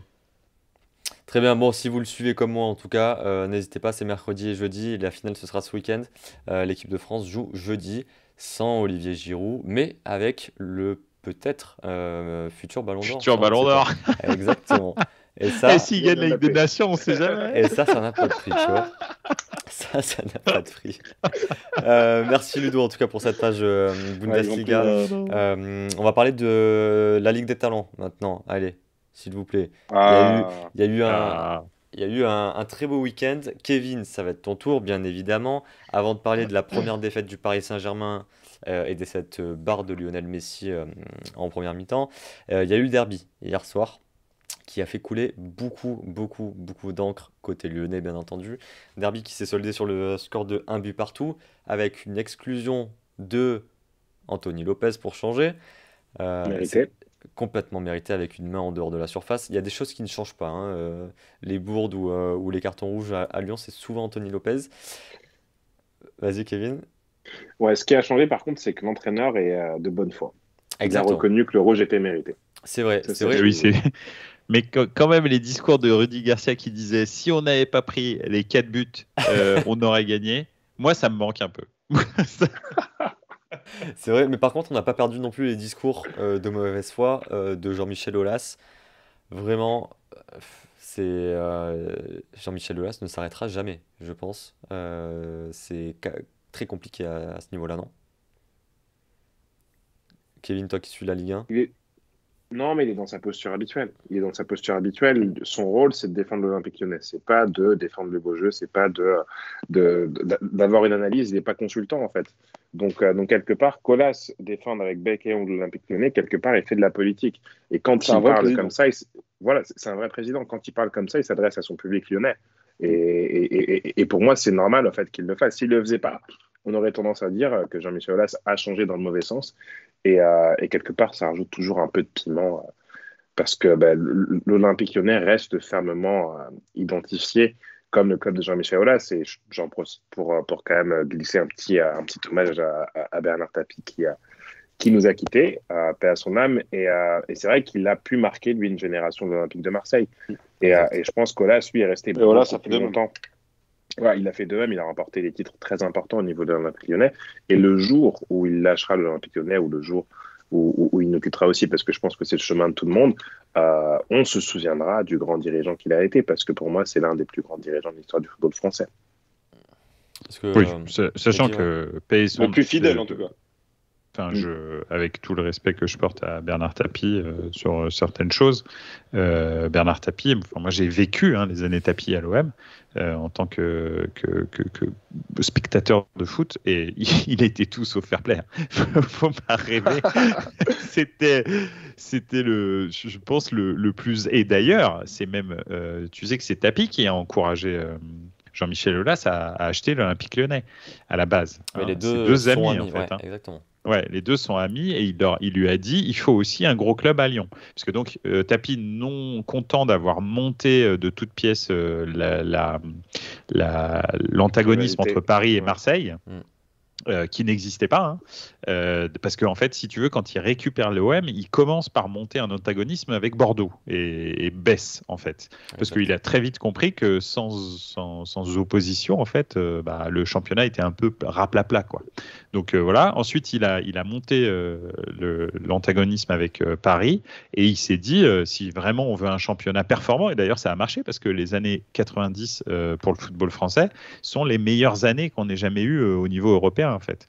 Et en l'occurrence, il a encouragé Jean-Michel Aulas à acheter l'Olympique Lyonnais, enfin en tous les cas à s'investir dans l'Olympique Lyonnais. Alors ça a pris du temps, il n'a pas pu être un concurrent direct de l'OM de Tapie, mais on voit que dans les années 2000, ça a marché, en fait. Exactement. Ça a marché. Donc voilà, non, c'est important d'être un roquet pour son club, tu vois. Non, mais oui, bien sûr. Il y avait franchement, il y avait que Pape Diouf encore une fois, lui aussi, tout mon respect pour lui, mais lui, à tous les niveaux. Pape Diouf, j'ai rien à lui reprocher. C'est-à-dire, il n'y a pas un truc où je me dis, ouais, il a abusé. Non. Pape Diouf, non seulement il défendait toujours son club, mais en plus, il était toujours classe. Et ça, alors ça, j'avais jamais vu ça encore. Moi, perso, j'ai jamais vu un président comme ça. Pape Diouf, honnêtement, je pense que c'est le meilleur président de Ligue 1 que moi, j'ai vu depuis que je regarde le football. Voilà. C'est vrai que les périodes sous Pape Diouf étaient assez incroyables côté olympien. Merci pour ces hommages, messieurs. En tout cas, ça fait plaisir. Il y aura un hommage marseillais sur la prochaine journée face à Lorient, bien entendu, après la trêve. Est-ce que c'est vrai cette rumeur de renommer le stade?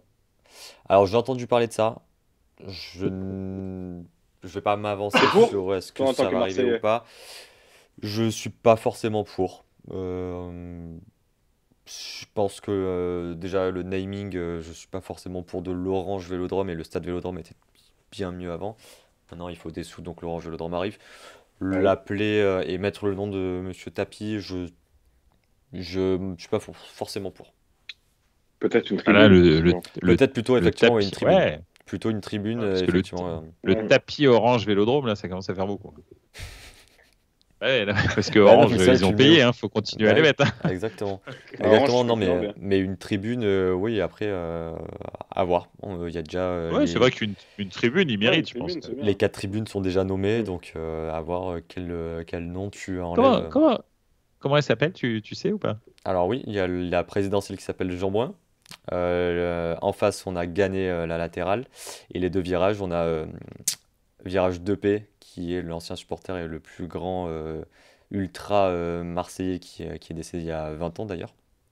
Et l'autre côté, c'est Chevalier Rose, qui est un chevalier lors de la peste à Marseille, qui a aidé la ville notamment pour tout ça. Donc voilà, les 4 sont nommés, donc voilà, faudra en enlever enlever un nom. Ça va être compliqué. Je préférerais Ça va ne être pas faire compliqué. le choix, moi, en tout cas. Voilà, Sinon, ils vont Oh. renommer l'auditorium. exactement. Mm. Exactement. C'est ce qui reste. Exactement. On va avancer et on va parler, vu qu'on a. Oh, mais non, mais la commanderie, elle s'appelle comment? Eh non, Robert Louis C'est des Dreyfus. Dreyfus. Ça a Ah déjà ouais, non, changé. ok, d'accord. Ça a déjà Ouais. changé, malheureusement. On a tout fait. On a malheureusement tout fait. On va profiter qu'on ait Kevin avec nous, justement, pour parler de ce fameux match de Paris et la première défaite du Paris Saint-Germain à Rennes, au Roazhon Park. Toi qui étais fatigué mais qui a lutté et qui t'es levé pour ce match, est-ce que t'es forcément déçu, j'imagine? T'as pensé quoi du match? Vous êtes passé à côté? Est-ce que le Rennes a bien joué le coup? Est-ce que c'est normal? Moi, ça me choque pas. Effectivement, un peu déçu, mais c'est un peu comme, c'est un peu comme le cas d'un étudiant qui a deux gros examens dans la semaine. Il y en a un pour lequel sa moyenne est basse et donc il faut forcément cartonner. Un autre dans une matière où justement il a pris de l'avance, il peut se permettre de lâcher quelques points.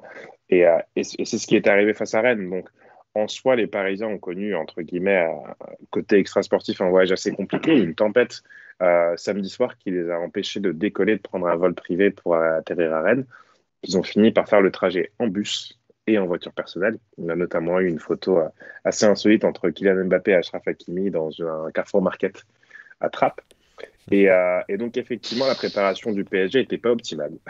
Parce que, comment dire, en termes de temps de repos et de récupération, on n'est pas forcément sur les standards ou leurs habitudes. Donc, ça n'excuse pas tout, ça n'explique pas tout. Mais perdre face à cette équipe de Rennes en soi, je trouve pas ça insultant parce que je rejoins un peu à l'analyse qu'avait le coach Pochettino. Sur les 40 premières minutes, le PSG fait le match qu'il faut. Rennes met de l'intensité, rentre dedans, etc.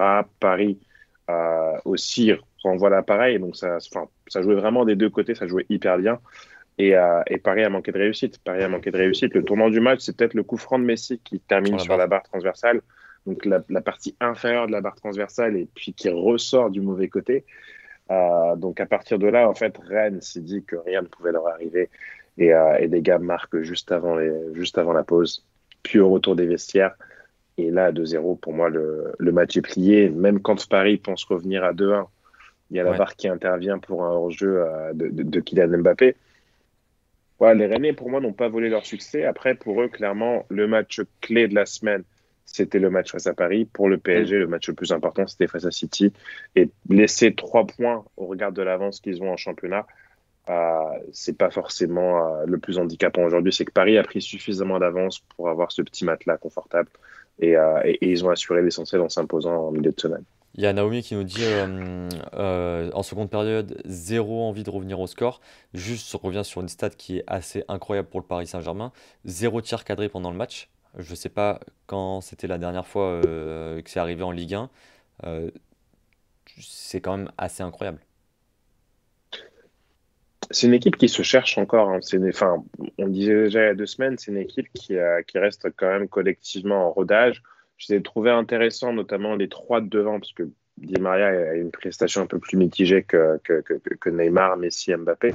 On réussit à se trouver plus facilement dans les circuits de passe.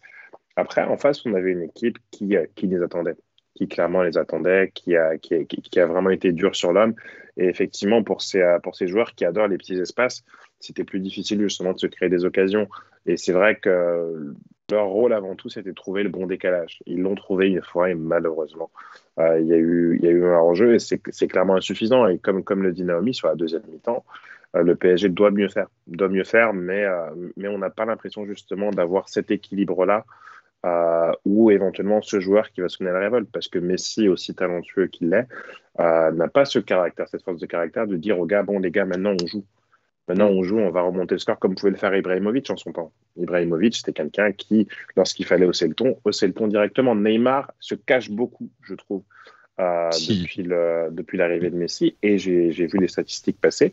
C'est son pire début de saison sous les couleurs du PSG. Je crois que c'est celui à la pause, c'est celui qui perd le plus de ballons, le Parisien qui perd le plus de ballons. Effectivement, il choisit un peu ses matchs aussi, Neymar, je pense. Il a été décisif qu'une seule fois. Il a qu'un seul but depuis le début de saison. C'est clairement insuffisant. Après, c'est vrai qu'effectivement, il était revenu hors de forme, etc. Mais il pèse pas suffisamment sur le jeu du PSG, je trouve. Mehdi, tu voulais rajouter quelque chose ? Oui, déjà, première chose, c'est dommage que Paris n'ait pas des oreillettes parce qu'ils ont recruté un joueur comme ça. En revanche, il peut pas être sur le terrain, c'est Ramos. Mais s'il pouvait parler dans des oreillettes, il pourrait peut-être motiver les joueurs, tu vois, pendant le match. Ça pourrait être intéressant.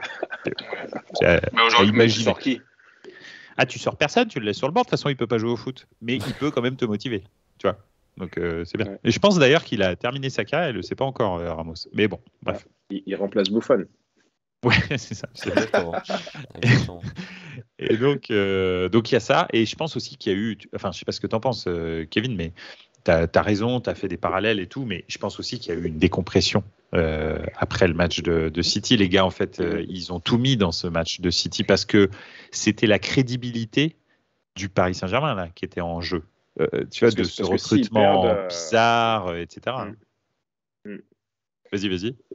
Parce qu'avec une défaite, en fait, tu te retrouves quasiment dans la même situation que le Barça ou que Leipzig aujourd'hui. Absolument. Et donc, du coup, pour le PSG, c'était vital de ne pas hypothéquer ses chances en Ligue des Champions comme l'an dernier. Parce qu'au final, si tu te retrouves avec une défaite et un nul au bout de 2 matchs, ça te pousse à faire un exploit ensuite à l'Etihad. En gagnant, du coup, au Parc des Princes, ils s'assurent tranquillement une double confrontation assez tranquille face à Leipzig. S'ils font 4 points face à Leipzig, la qualif est quasi assurée. Oui, et puis en plus, Bruges les a bien aidés, en confirmant que c'était pas une équipe de pompe à vélo, parce que Bruges, c'est pas du tout une équipe de pompe à vélo. Clairement. Vraiment pas. Pareil, Bruges, très gros budget, à peu près le budget de Lyon. Non, mais on en parlera sur la page Ligue des Champions, je pense, c'est mieux, non, Lyon ? Non, mais 240 millions d'euros, oui, tu as tout à fait raison, mais 10 ou 15 fois moins de charges sociales qu'en France, ou un truc dans le genre. Donc c'est important de le souligner.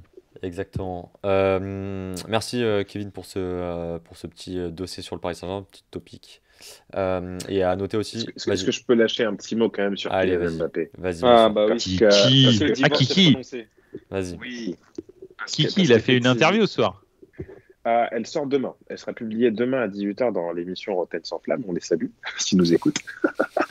Ouais, mais on a déjà eu quelques phrases. C'était sympa. C'est ça, effectivement, où il a confirmé qu'il avait demandé au Paris Saint-Germain courant juillet de partir afin que le club puisse encaisser un petit chèque.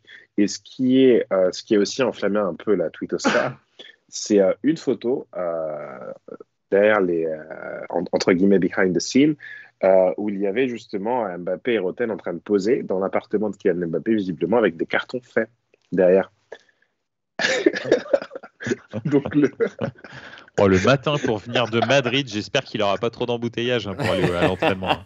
La vérité, c'est parce que en banlieue de Madrid, des fois, tu galères pour aller en direction de Paris. C'est ça. Mais pour le coup, non, effectivement, le signal qui est lancé, depuis l'auteur de la photo l'a supprimé parce qu'il s'est rendu compte que c'était une grosse boulette. Mais effectivement, le signal envoyé au PSG n'est pas top. Le timing aussi est un peu maladroit parce qu'il le fait juste pendant la trêve internationale, mais je pense que c'est voulu. C'est pour justement laisser un petit gap de 2 semaines passées et éviter de vampiriser un peu toutes les conversations. Mais j'ai vraiment hâte, du coup, de découvrir le contenu de l'interview. On va rien apprendre. Je pense que il n'y aura rien de nouveau, mais éventuellement, ça va annoncer la couleur. Ah, mais je pense que oui. Je pense qu'il a plus envie. Après, voilà. C'est un joueur, il est sous contrat, il doit devoir honorer son contrat. J'ai lu également qu'il avait grincé des dents quand il avait entendu la publication cet été de El Khalafi qui disait Mbappé va pas partir, c'est hors de question qu'il parte librement. Et du coup, Mbappé, il a répondu ok, mais du coup, il se passe quoi? C'est ça. Non, mais clairement, après, pour le PSG, c'était vraiment un argument marketing pour le rayonnement du club, justement, où il voulait associer les trois. Il fallait absolument associer les trois. Après, effectivement, ils n'ont peut-être pas suffisamment travaillé sur les 3 dernières saisons pour faire prolonger Mbappé. Et Mbappé jouait aussi beaucoup la montre, parce qu'au final, Paris a entamé les discussions il y a un bon moment et on sentait qu'au niveau du clan Mbappé, c'était trouver la bonne fenêtre de tir pour partir au Real, parce que clairement, c'est écrit noir sur blanc dans leur projet, faire 3-4 ans au PSG, voire peut-être 5 ans, et ensuite rebondir au Real. Et c'est pour ça qu'ils ont poussé le départ à fond cet été. Ça s'est pas fait parce que les dirigeants qataris n'ont pas besoin d'argent, ils sont très très très orgueilleux. Mais voilà. On est d'accord que là, Kylian Mbappé va partir pour 0 francs. Après, je te dis, c'est une mode en ce moment. Surtout sur les joueurs qui sont bons, ça va arriver de plus en plus, Ludo. Prépare-toi d'ailleurs, parce qu'il y en a 2-3 de chez toi qui vont faire la même. Oui, mais Kevin, je te le dis, c'est sûr et certain. Kevin, dernière question sur Mbappé. Est-ce que du coup, Ludo demandait tout à l'heure, est-ce que le divorce est prononcé? Ça y est, la sentence est irrévocable? Non, je dirais pas que c'est irrévocable. Le conseil. Dans le sens où tu le vois re-signer. Il nous reste encore 2 mois. Je dirais pas que je le vois re-signer, mais je dirais que c'est courant novembre. On va dire, voire début décembre, à la fin de la phase de poule avec des champions, qu'on verra si oui ou non il re-signera au PSG. Mais je pense qu'il a 70% de chances de partir au Real. Ok. Parce que ça n'a jamais été un joueur qui a montré un attachement profond au Paris Saint-Germain. C'est bien dommage. C'est pas. Depuis sa signature, au final, pour lui, c'était marquer l'histoire du football français. En triomphant en France, le Paris Saint-Germain, c'était juste un outil. C'était juste un moyen d'arriver, justement, une étape. Et pour le coup, en fait, lui, ce qui compte, c'est que sa personne. C'est que sa personne, sa carrière. Et je pense qu'avec cette attitude-là, au Real Madrid, il va se casser la figure. Ouais. Je sais pas. Mais oui, c'est sûr que dans les années 2000, il serait allé à Lyon, Kylian Mbappé. Et c'est clair. Enfin, je veux dire, il s'en fout au complet. Il veut gagner, lui. Lui, ce qu'il veut, c'est des ballons d'or et c'est gagner. C'est tout. Le reste, je veux dire. Après, je trouve que c'est complètement ambivalent de vouloir gagner et de signer au Real en 2021. Ah oui, c'est ça. Là, ça, c'est un truc que je ne comprends pas parce qu'il y a quand même quasi 8 joueurs que tu dois remplacer dans cette équipe. Et c'est pas en investissant un salaire de 50 millions dans Kylian Mbappé que tu vas le faire. Le projet, alors je suis pas du tout en train de le défendre, mais le projet sera autour de toi, contrairement au Paris Saint-Germain. Mais c'est l'erreur de Paris. C'est l'erreur de Paris, c'est qu'ils ont essayé de recruter des stars autour de lui, alors qu'en fait, Kylian, tout ce qu'il voulait, c'était N'Golo Kanté, c'était Brozovic, c'était des gars comme ça. Il voulait pas forcément des stars. Il veut des joueurs qui sont très très forts, mais il veut pas du tout des stars. C'est pas Kevin, pour clôturer. Je suis même pas certain qu'en ayant tourné le projet autour de lui, Kylian Mbappé aurait signé, parce que à aucun moment il a clairement évoqué sa volonté de re-signer au PSG ou de s'inscrire sur la durée. À aucun moment. À aucun moment en 4 ans, il s'est dit, voilà, moi, mon projet, c'est de marquer l'histoire du Paris Saint-Germain, rester 5, 6, voire 10 ans, comme le fait par exemple Marquinhos. C'est un peu le paradoxe de ce club-là, c'est que les joueurs étrangers sont désormais plus attachés au club qu'un joueur qui est né en région parisienne. Et c'est moi, en tout cas, ce qui me révolte le plus. Clairement, clairement. On en verra, ça sort demain, on disait. 2 interviews a priori, comme Naomi le disait, une sur RMC, une sur l'équipe. Donc on pourra en parler la semaine prochaine. Semaine de trêve internationale. Et comme Mehdi l'a dit dans le chat, et je vous le remets à l'écran, si vous avez des envies de sujets à aborder dans la 93e, si vous voulez participer à l'émission aussi, n'hésitez pas, on est preneur. Il n'y aura pas de championnat à débriefer. Donc on verra le sujet cette semaine. Messieurs, dernier championnat à voir, la Serie A. Et là, Mehdi, il nous reste 21 minutes. Mehdi, ça va être Allez, c'est parti. Joga Bonito, Non, l'arbitrage, mais c'est parti. Non. La Serie A, Non, Mehdi. alors- Vas-y. Vas-y. Non, c'était un week-end très intéressant parce que les week-ends de post-Ligue des Champions, comme on l'a vu dans tous vos championnats, il y a beaucoup de gros qui sont tombés. Donc voilà, c'était important d'être là. Manchester United a fait un mauvais match derrière. Chelsea s'en est sorti, mais si on regarde vraiment dans tous les championnats, il y a eu des gros qui sont tombés. Et c'est vrai qu'en Italie, ça s'est pas vraiment produit. Bon, alors forcément, il y avait un choc entre 2 gros. C'était Milan et Atalanta. Donc forcément, il y en a un qui est perdu. Bon, voilà, c'est l'Atalanta. Mais c'est vrai que Milan a dominé dès le début du match et c'était à la 28e seconde, il y a Calabria qui marque. Donc c'était déjà bien parti. Donc voilà, c'est bien parce qu'au mois de juin, Milan avait gagné 2-0 à l'Atalanta pour se qualifier en Ligue des Champions et terminer 2e du championnat. Là, on retourne chez eux et cette fois-ci on gagne 3-2. Alors les 2 derniers buts, je ne vais pas forcément en parler. C'est 2 erreurs d'arbitrage, c'est des buts qui n'auraient jamais dû avoir lieu. Non mais c'est vrai, honnêtement, il n'y a pas pénalty sur Messias parce que ça touche d'abord sa jambe avant de toucher sa main. Et en fait, à la VAR, il montre que le ballon sur la main. En fait, il ne montre pas où est-ce que ça touche avant. Donc là, lui, il voit que le ballon sur la main, donc il suffit pénalty, forcément. Mais c'est avant. Montre que le ballon sur la main, donc c'est dommage. Et il y a une faute encore une fois sur Messias, c'était son premier match malheureusement, lui il a, je vais te dire que c'est un sacré baptême pour lui. Messias en fait, il est à la lutte avec Zapata et puis il y a une faute de Zapata, donc il lui fait un croche-patte et il le pousse dans le dos. Et puis donc tout le monde s'arrête à Milan et en fait il centre Zapata, Pasalic reprend, but. Et donc tout le monde se dit, à la VAR, ils vont voir qu'il y a faute sur Zapata. Non, l'arbitre va pas voir la VAR. But 3-2. Tu fais, non mais attendez, c'est quoi ce délire? Mais bon, on menait 3-0, donc c'était pas très important. C'était déjà plié depuis longtemps, mais c'était un peu douloureux. Donc ça, c'était pour Milan, qui a vraiment très très bien joué, qui a encore impressionné l'Italie. Tous les titres de cette année, d'aujourd'hui, sont sur la maturité du Milan. C'est-à-dire que tout le monde dit que maintenant c'est devenu des hommes, nos petits jeunes, parce qu'on a quand même 7-8 joueurs qui ont moins de 23 ans. Et ils disent que Pioli, en fait, plus que de les former pour la Ligue des Champions, il les a formés pour gagner le titre, en fait. Donc on va voir. Moi, pour l'instant, je suis sur mon petit nuage, mais je sais que les nuages, des fois, ça tombe. Donc voilà, je m'enflamme pas, on verra.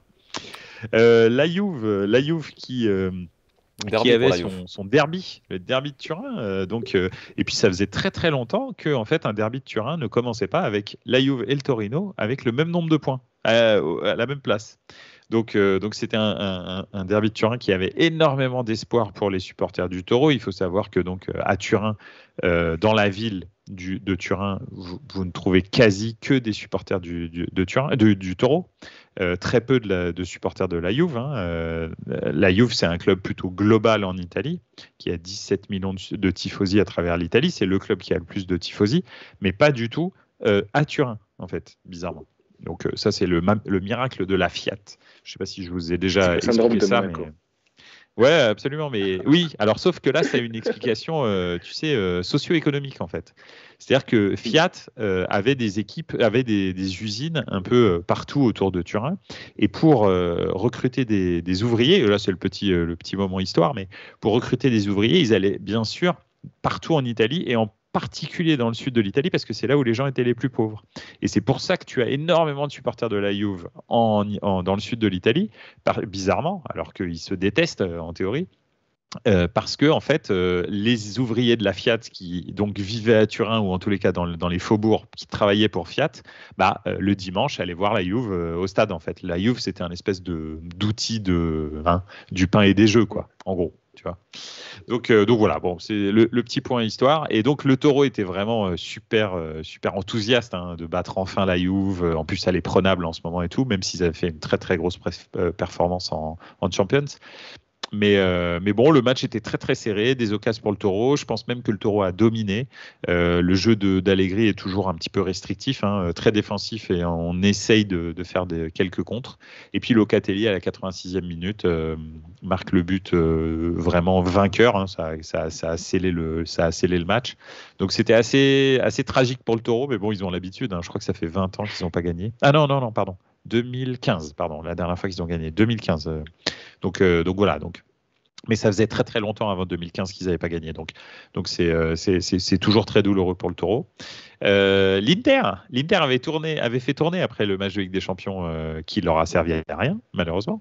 Mais quand même, ils avaient fait tourner. Et en fait, ils étaient menés par Sassuolo. Donc vraiment, très très gros match de Sassuolo. Et en particulier d'un ancien Marseillais, Jérémy Boga.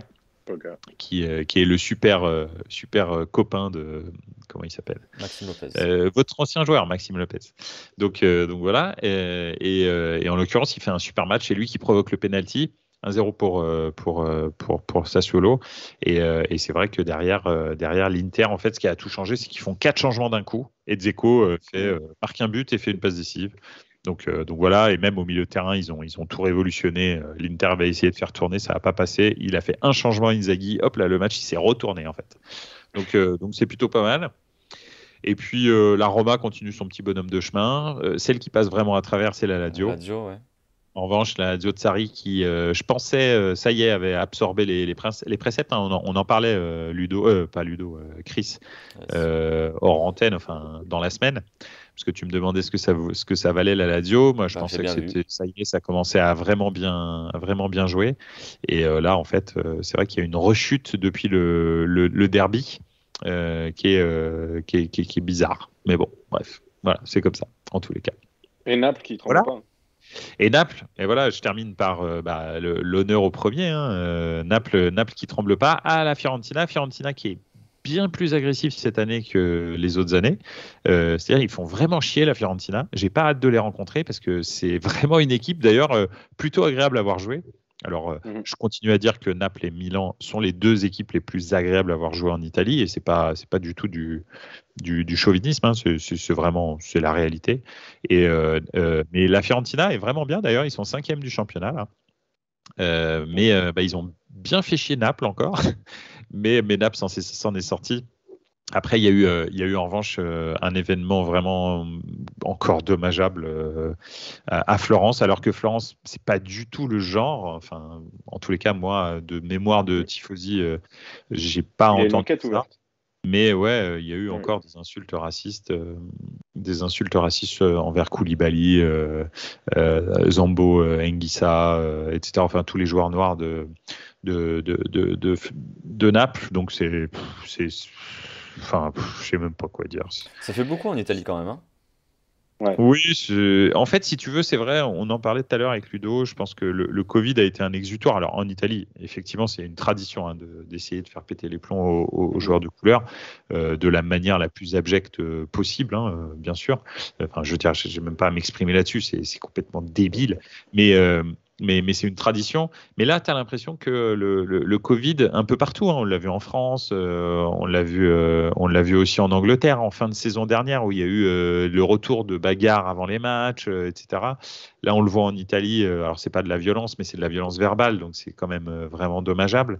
Et tu vois, sur Mike Maignan, par exemple, il y a eu Mike Maignan en début de saison. Là, maintenant, c'est contre la Juve, puis là maintenant c'est les joueurs de Naples. Tu as l'impression que ça a un petit peu déréglé le Covid, les gens, et les gens prennent le football pour un espèce d'exutoire sans limite, alors que c'est que du sport, et puis voilà quoi. Alors, bref. Voilà, c'est vraiment dommage, c'est vraiment le point noir de la journée, et moi je suis vraiment je suis vraiment atterré de ce genre de choses parce que le football italien reprend vraiment des couleurs, c'est agréable à voir jouer, c'est vraiment entraînant et tout. Et puis ils viennent te gâcher la fête avec ce genre de choses en véhiculant une mauvaise image alors que tout est en train de redevenir bien meilleur que ce que ça a pu être dans les années 2010. Donc je trouve ça mais abject vraiment. Donc voilà. On va pas. Alors même si effectivement très grave. Ouais, c'est donner de l'importance malheureusement et vivement que ça s'arrête tout ça et sévir une bonne fois pour toutes. Et effectivement, et je sais pas si on l'avait déjà dit, il y a eu, je crois que c'est West Brom en Angleterre qui avait banni à vie un de ses supporters pour justement injure raciale. Et c'est peut-être, alors on connaît l'Angleterre pour les décisions et les sanctions très sévères. Là effectivement, ça peut être intéressant de cibler et de faire la même chose, je pense. Ah ouais, non, mais moi je suis d'accord. Hein. Alors ça, si tu sais qui c'est, mais il faut le dégager. Oui, et merci, c'est gentil d'être venu. Hein.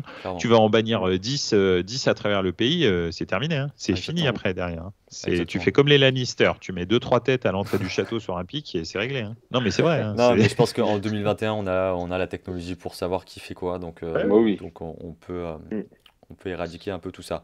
Merci Mehdi pour ce point Serie A. Je vais rester avec toi pour ce point Ligue des Champions justement parce qu'on va parler de quelques matchs de Ligue des Champions. Et bien entendu, l'AC Milan qui recevait l'Atlético. Tu étais sur place justement. Est-ce que tu as passé quand même un bon moment? Ça fait quoi de revoir la Ligue des Champions à Milan? Ah, j'ai passé un super moment, c'était vraiment exceptionnel. Entendre l'hymne de la Champions à San Siro, c'est magique, même si on était 40 000, hein, donc parce que c'était la jauge à la moitié, à 50% en Italie. Mais 40 000 déjà, ça fait du bruit. Et c'est vraiment génial, super ambiance, super familial et tout. Franchement, c'était top. Je tiens juste à dire, je te coupe, je tiens juste à dire pour avoir vécu un match avec toi à San Siro, Mehdi, vous le voyez là, il est tout calme, tout gentil, tout bon élève, bon enfant. Vous le voyez à San Siro, c'est pas du tout la même chose. Il est comme un fou. Il est incroyablement. Ouais, c'est vrai. J'ai hâte d'y retourner pour Liverpool. D'ailleurs, hein, vous êtes tous invités si vous voulez qu'on fasse un déplacement tous ensemble à Milan pour Milan-Liverpool au mois de décembre. Si vous êtes bien sûr les bienvenus. Du coup, le match. Donc, le match, c'est plutôt pas mal passé. Hein. Il a même très très bien débuté. Pendant 30 minutes, on a asphyxié l'Atlético. On menait 1-0, tout allait bien. Et puis là, Sakir s'est dit, ça fait quand même longtemps qu'on parle pas de moi. Eh ben ouais. Donc, il a décidé de mettre un premier carton jaune qui n'existait pas à Kessie. Et au début, c'est à la 3e minute. Donc, tu te dis, ok, bon, il a mis un carton jaune. Moi, c'est juste devant moi, en fait. Et je vois bien qu'il n'y a pas de carton jaune sur cette faute, en fait. Il est à 60 mètres de son but. Enfin, oui, ok, il essaie d'arrêter le joueur, mais c'est pas carton jaune, en fait. Il n'y a pas de contre, il n'y a pas d'action arrêtée, il n'y a que dalle, quoi. Bref, il met un carton jaune. 30 minutes plus tard, Kessié mais effectivement, une faute qui mérite un carton jaune. Ça, il n'y a pas photo, c'est vrai. Il essaie d'aller au contact et en fait, il tape la cheville du joueur. Carton jaune, carton rouge, 30 minutes. Allez, on y va. Et là, San Siro prend un peu feu, mais en même temps, tu sens que les gens sont dégoûtés. Mais vraiment, hein, parce que c'était tellement flagrant qu'on les dominait, mais de la tête et des épaules, qu'on se dit, bon, voilà. Complètement. Et puis on tient jusqu'à la 84e minute. Alors après que Griezmann égalise, là il n'y a pas photo sur le but, tout ça, il n'y a rien à dire, tu vois. Voilà, on est à 10 contre 11 depuis 60 minutes. Bon, mais le penalty. Moi, de là où je suis, je vois que Lemar en fait touche la balle de la main avant qu'il la propulse sur la main de Tomori, qui est en plus la main plutôt collée au truc. Et là, VAR regarde la vidéo pendant 5 minutes pour dire qu'il y a penalty. Et là, tu te dis, alors là, on est dans l'espace. Donc voilà, donc on perd à la 94e minute. D'ailleurs, Berlioz est en colère. Voilà, merci. Et donc voilà, donc c'est triste, c'est dommage. Et c'est comme ça, voilà, on apprend, tant pis. Sakir s'est fait suspendre. Il n'arbitrera plus de toute la Ligue des Champions cette année. L'arbitre vidéo aussi. D'ailleurs, hein, il faut savoir que je ne sais plus quel est son nom. Pareil, il arbitrera plus de l'année. Donc moi, je suis content qu'ils aient été sanctionnés. Mais honnêtement, je préférerais qu'on rejoue le match et que Sakir y réarbitre. Honnêtement, je m'en fous en fait. Mais bon, bref, c'est comme ça. Ça fait 0 points en 2 matchs. Et maintenant, il faut taper Porto 2 fois et faire un miracle à l'Atlético. Alors à 11 contre 11, c'est très faisable. Hein. d'après ce que j'ai vu à San Siro. Donc j'y crois encore, mais il faut vraiment que les 2 matchs contre Porto, on les batte, et il faut prier aussi pour que Liverpool soit déjà qualifié pour le 6e match, le dernier, au mois de décembre justement, pour qu'on ait une chance de ne pas avoir les psychopathes en face de nous, mais une équipe un peu plus abordable, quoi. C'est dommage qu'ils n'aient pas gardé Shaqiri d'ailleurs. Donc voilà. Justement, tu parles de Porto qui a pris une valise, mais une grosse valise à domicile face à Liverpool. 5-1 pour Liverpool. Porto a été inexistant sur ce match. Ludo, Kevin, si vous l'avez regardé ce match. Moi, j'ai plus suivi le PSG à ce moment-là. Oui, bien entendu. Ludo? On avait les yeux rivés. Non, moi, j'ai pas vu non plus. J'avais les yeux rivés sur Paris City. Mehdi, dis-moi que tu l'as vu. Alors, j'ai vu, bien entendu, un résumé de Porto truc, parce que j'étais quand même au stade, hein, donc je peux pas, Porto-Liverpool, je peux pas regarder le match. Tout suivre. Mais ouais, je peux pas tout suivre. Mais effectivement, j'ai vu un résumé. J'avais vu les buts parce que c'est sympa, parce qu'à la mi-temps, l'UEFA te retransmet les buts dans le stade sur les écrans géants, et à la fin des matchs aussi. Donc voilà. Et puis après, j'ai regardé un résumé quand je suis rentré à l'hôtel. Et en l'occurrence, oui. Après, Porto est habitué à prendre des rousses contre Liverpool. C'est pas la première qu'ils prennent. Ils en prennent beaucoup. Donc moi, ce que je me dis, c'est que tu vois, une équipe comme Porto qui prend aussi cher à la maison chez elle, et une équipe comme Milan qui fait 3-2 à Liverpool, ça me donne de l'espoir, parce que vraiment, je me dis, en fait, si tu veux, tu sais, moi, je suis toujours un petit peu à tâtons sur le niveau réel de l'AC Milan. Je peux pas. Pour l'instant, tu vois, tu ne s'est jamais frotté à des grosses équipes. Et oui, je suis peut-être pas objectif, ça c'est possible.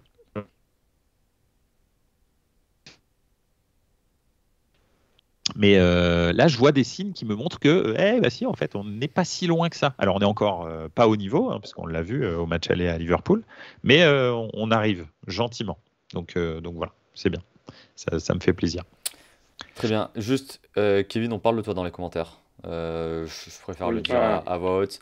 On parlait de Mehdi et de son fanatisme au stade, bien entendu. T'y passes, bien entendu. Kevin, idem avec le PSG. Non, apparemment, bien sûr, quand tu es au stade, c'est quelque chose. Non, mais j'ai vraiment hâte de retourner du coup au Parc des Princes, parce que c'est vrai que c'est quelque chose qui me manque. Et sans le savoir, j'ai assisté au dernier match avant le Covid. C'était un PSG Dijon le week-end de mon anniversaire, et on est parti 5 minutes avant parce que Paris gagnait un large score. On avait un repas de famille, mais c'est vrai qu'effectivement, lorsque je suis au stade, je suis transfiguré.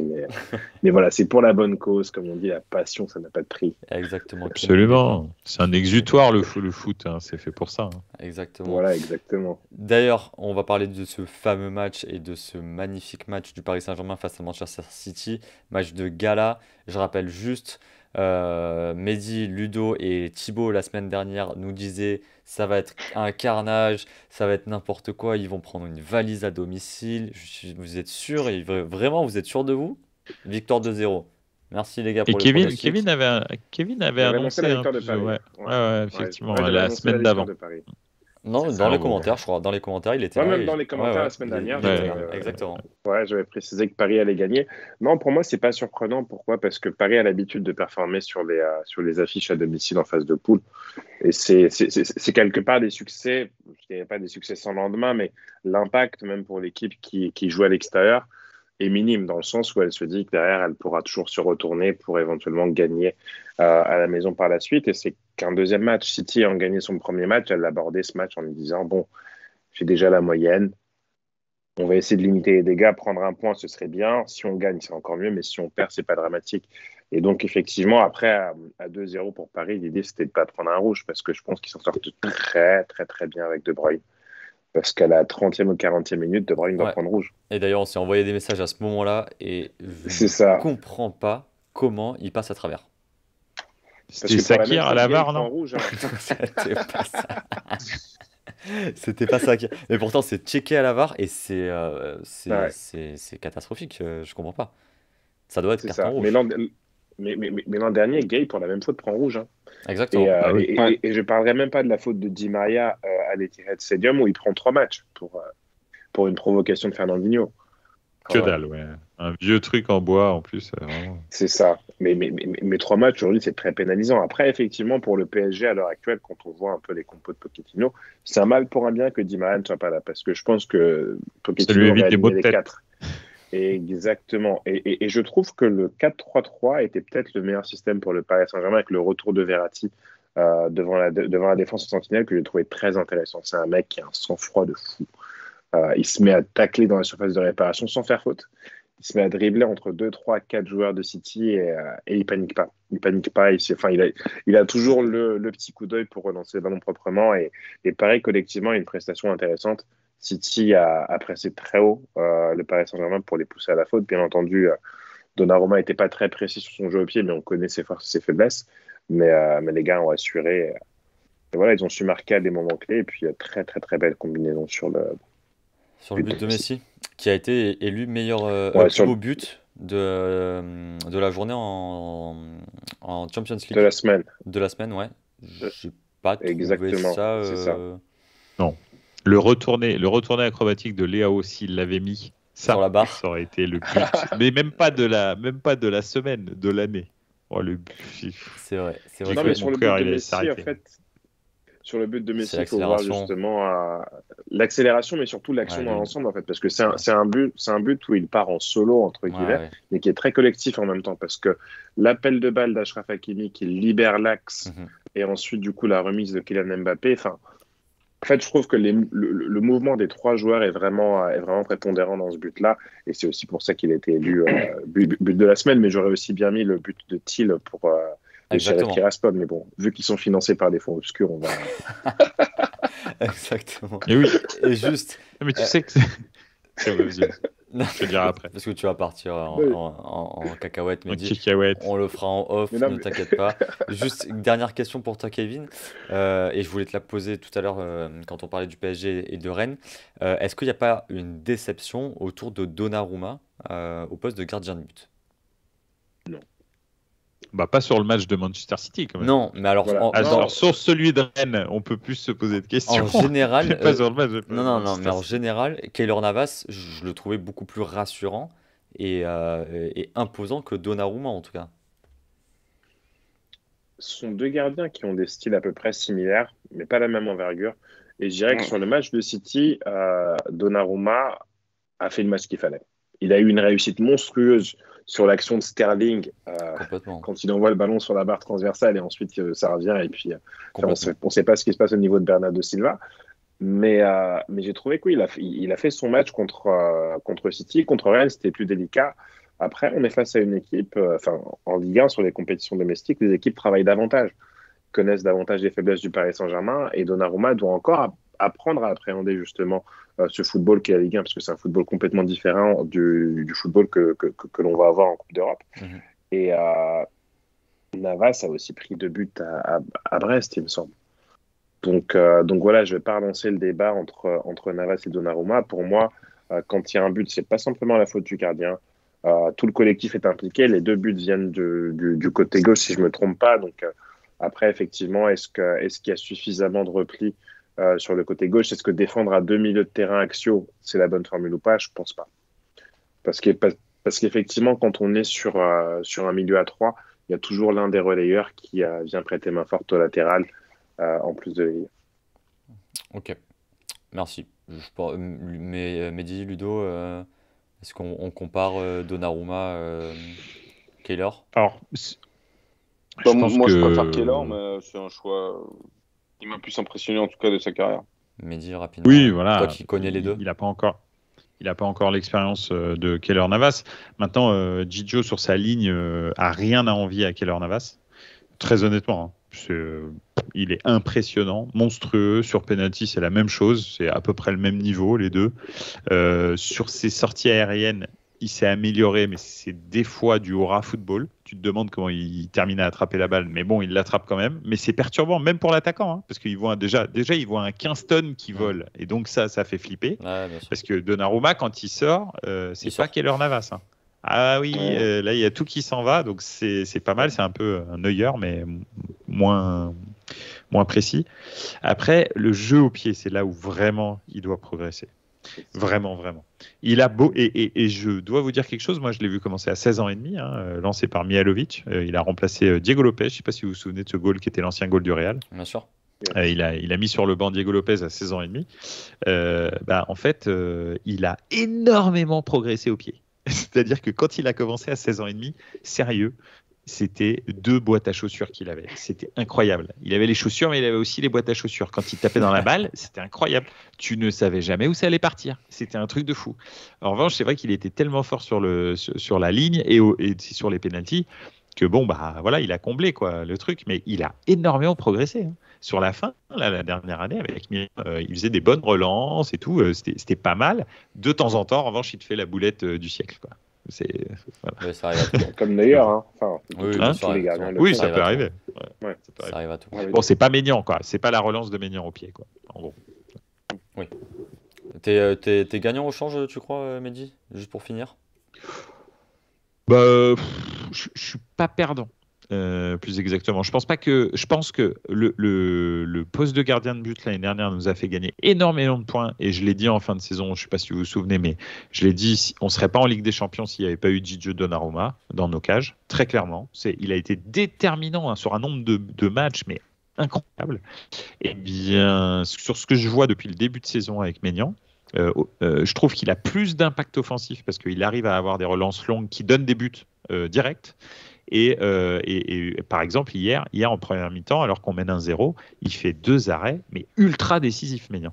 C'est-à-dire, normalement, il y a 2-1 pour l'Atalanta et certainement que ça les remet dans le match. Et finalement, en fait, tu vois, ça fait 3-0. Il fait 2 arrêts, mais stratosphériques, vraiment, de trucs classe mondiale, quoi.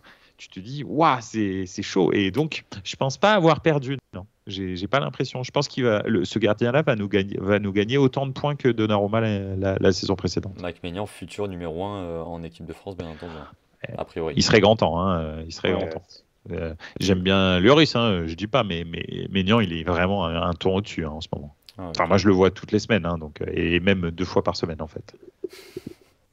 Tout ça pour dire que tu regardes la Champions League maintenant. Absolument. Les prochains rendez-vous en Champions League, justement pour clôturer, on aura le PSG qui reçoit Leipzig, on aura le Milan qui se déplace à Porto, le Bayern qui se déplace à Benfica qui a mis 3-0 au Barça. Oui, aujourd'hui, ça ne choque plus, je pense, 3-0 au Barça. Oui, c'est vrai. C'est vrai. Et un très gros Atlético Madrid, Liverpool et l'Inter qui reçoit le Sheriff Tiraspol. Pourquoi pas une deuxième surprise pour les Moldaves. Là, il faut vraiment qu'ils gagnent un match, l'Inter, parce que les pauvres, franchement, les 2 premiers, ils devaient les gagner. Bref. Kevin, là, s'ils ne gagnent pas contre le Sheriff, c'est horrible. Non, mais le Sheriff Tiraspol, du coup, qui a 100% de victoire en Ligue des Champions pour l'instant. Absolument. Et moi, j'avais prévu 2-2, Sheriff Real. Et tout le monde avait rigolé la semaine dernière. Tu vois, je pensais que le Real allait faire son travail quand même. Mais que dalle. Et malheureusement, non. Effectivement, ils ont pris 2-0 sec. Non, 2-1. 2-1. Le Sheriff qui peut faire 3 sur 3 et avec 9 points, je pense qu'ils sont qualifiés pour le prochain tour. Ah oui, t'es qualifié.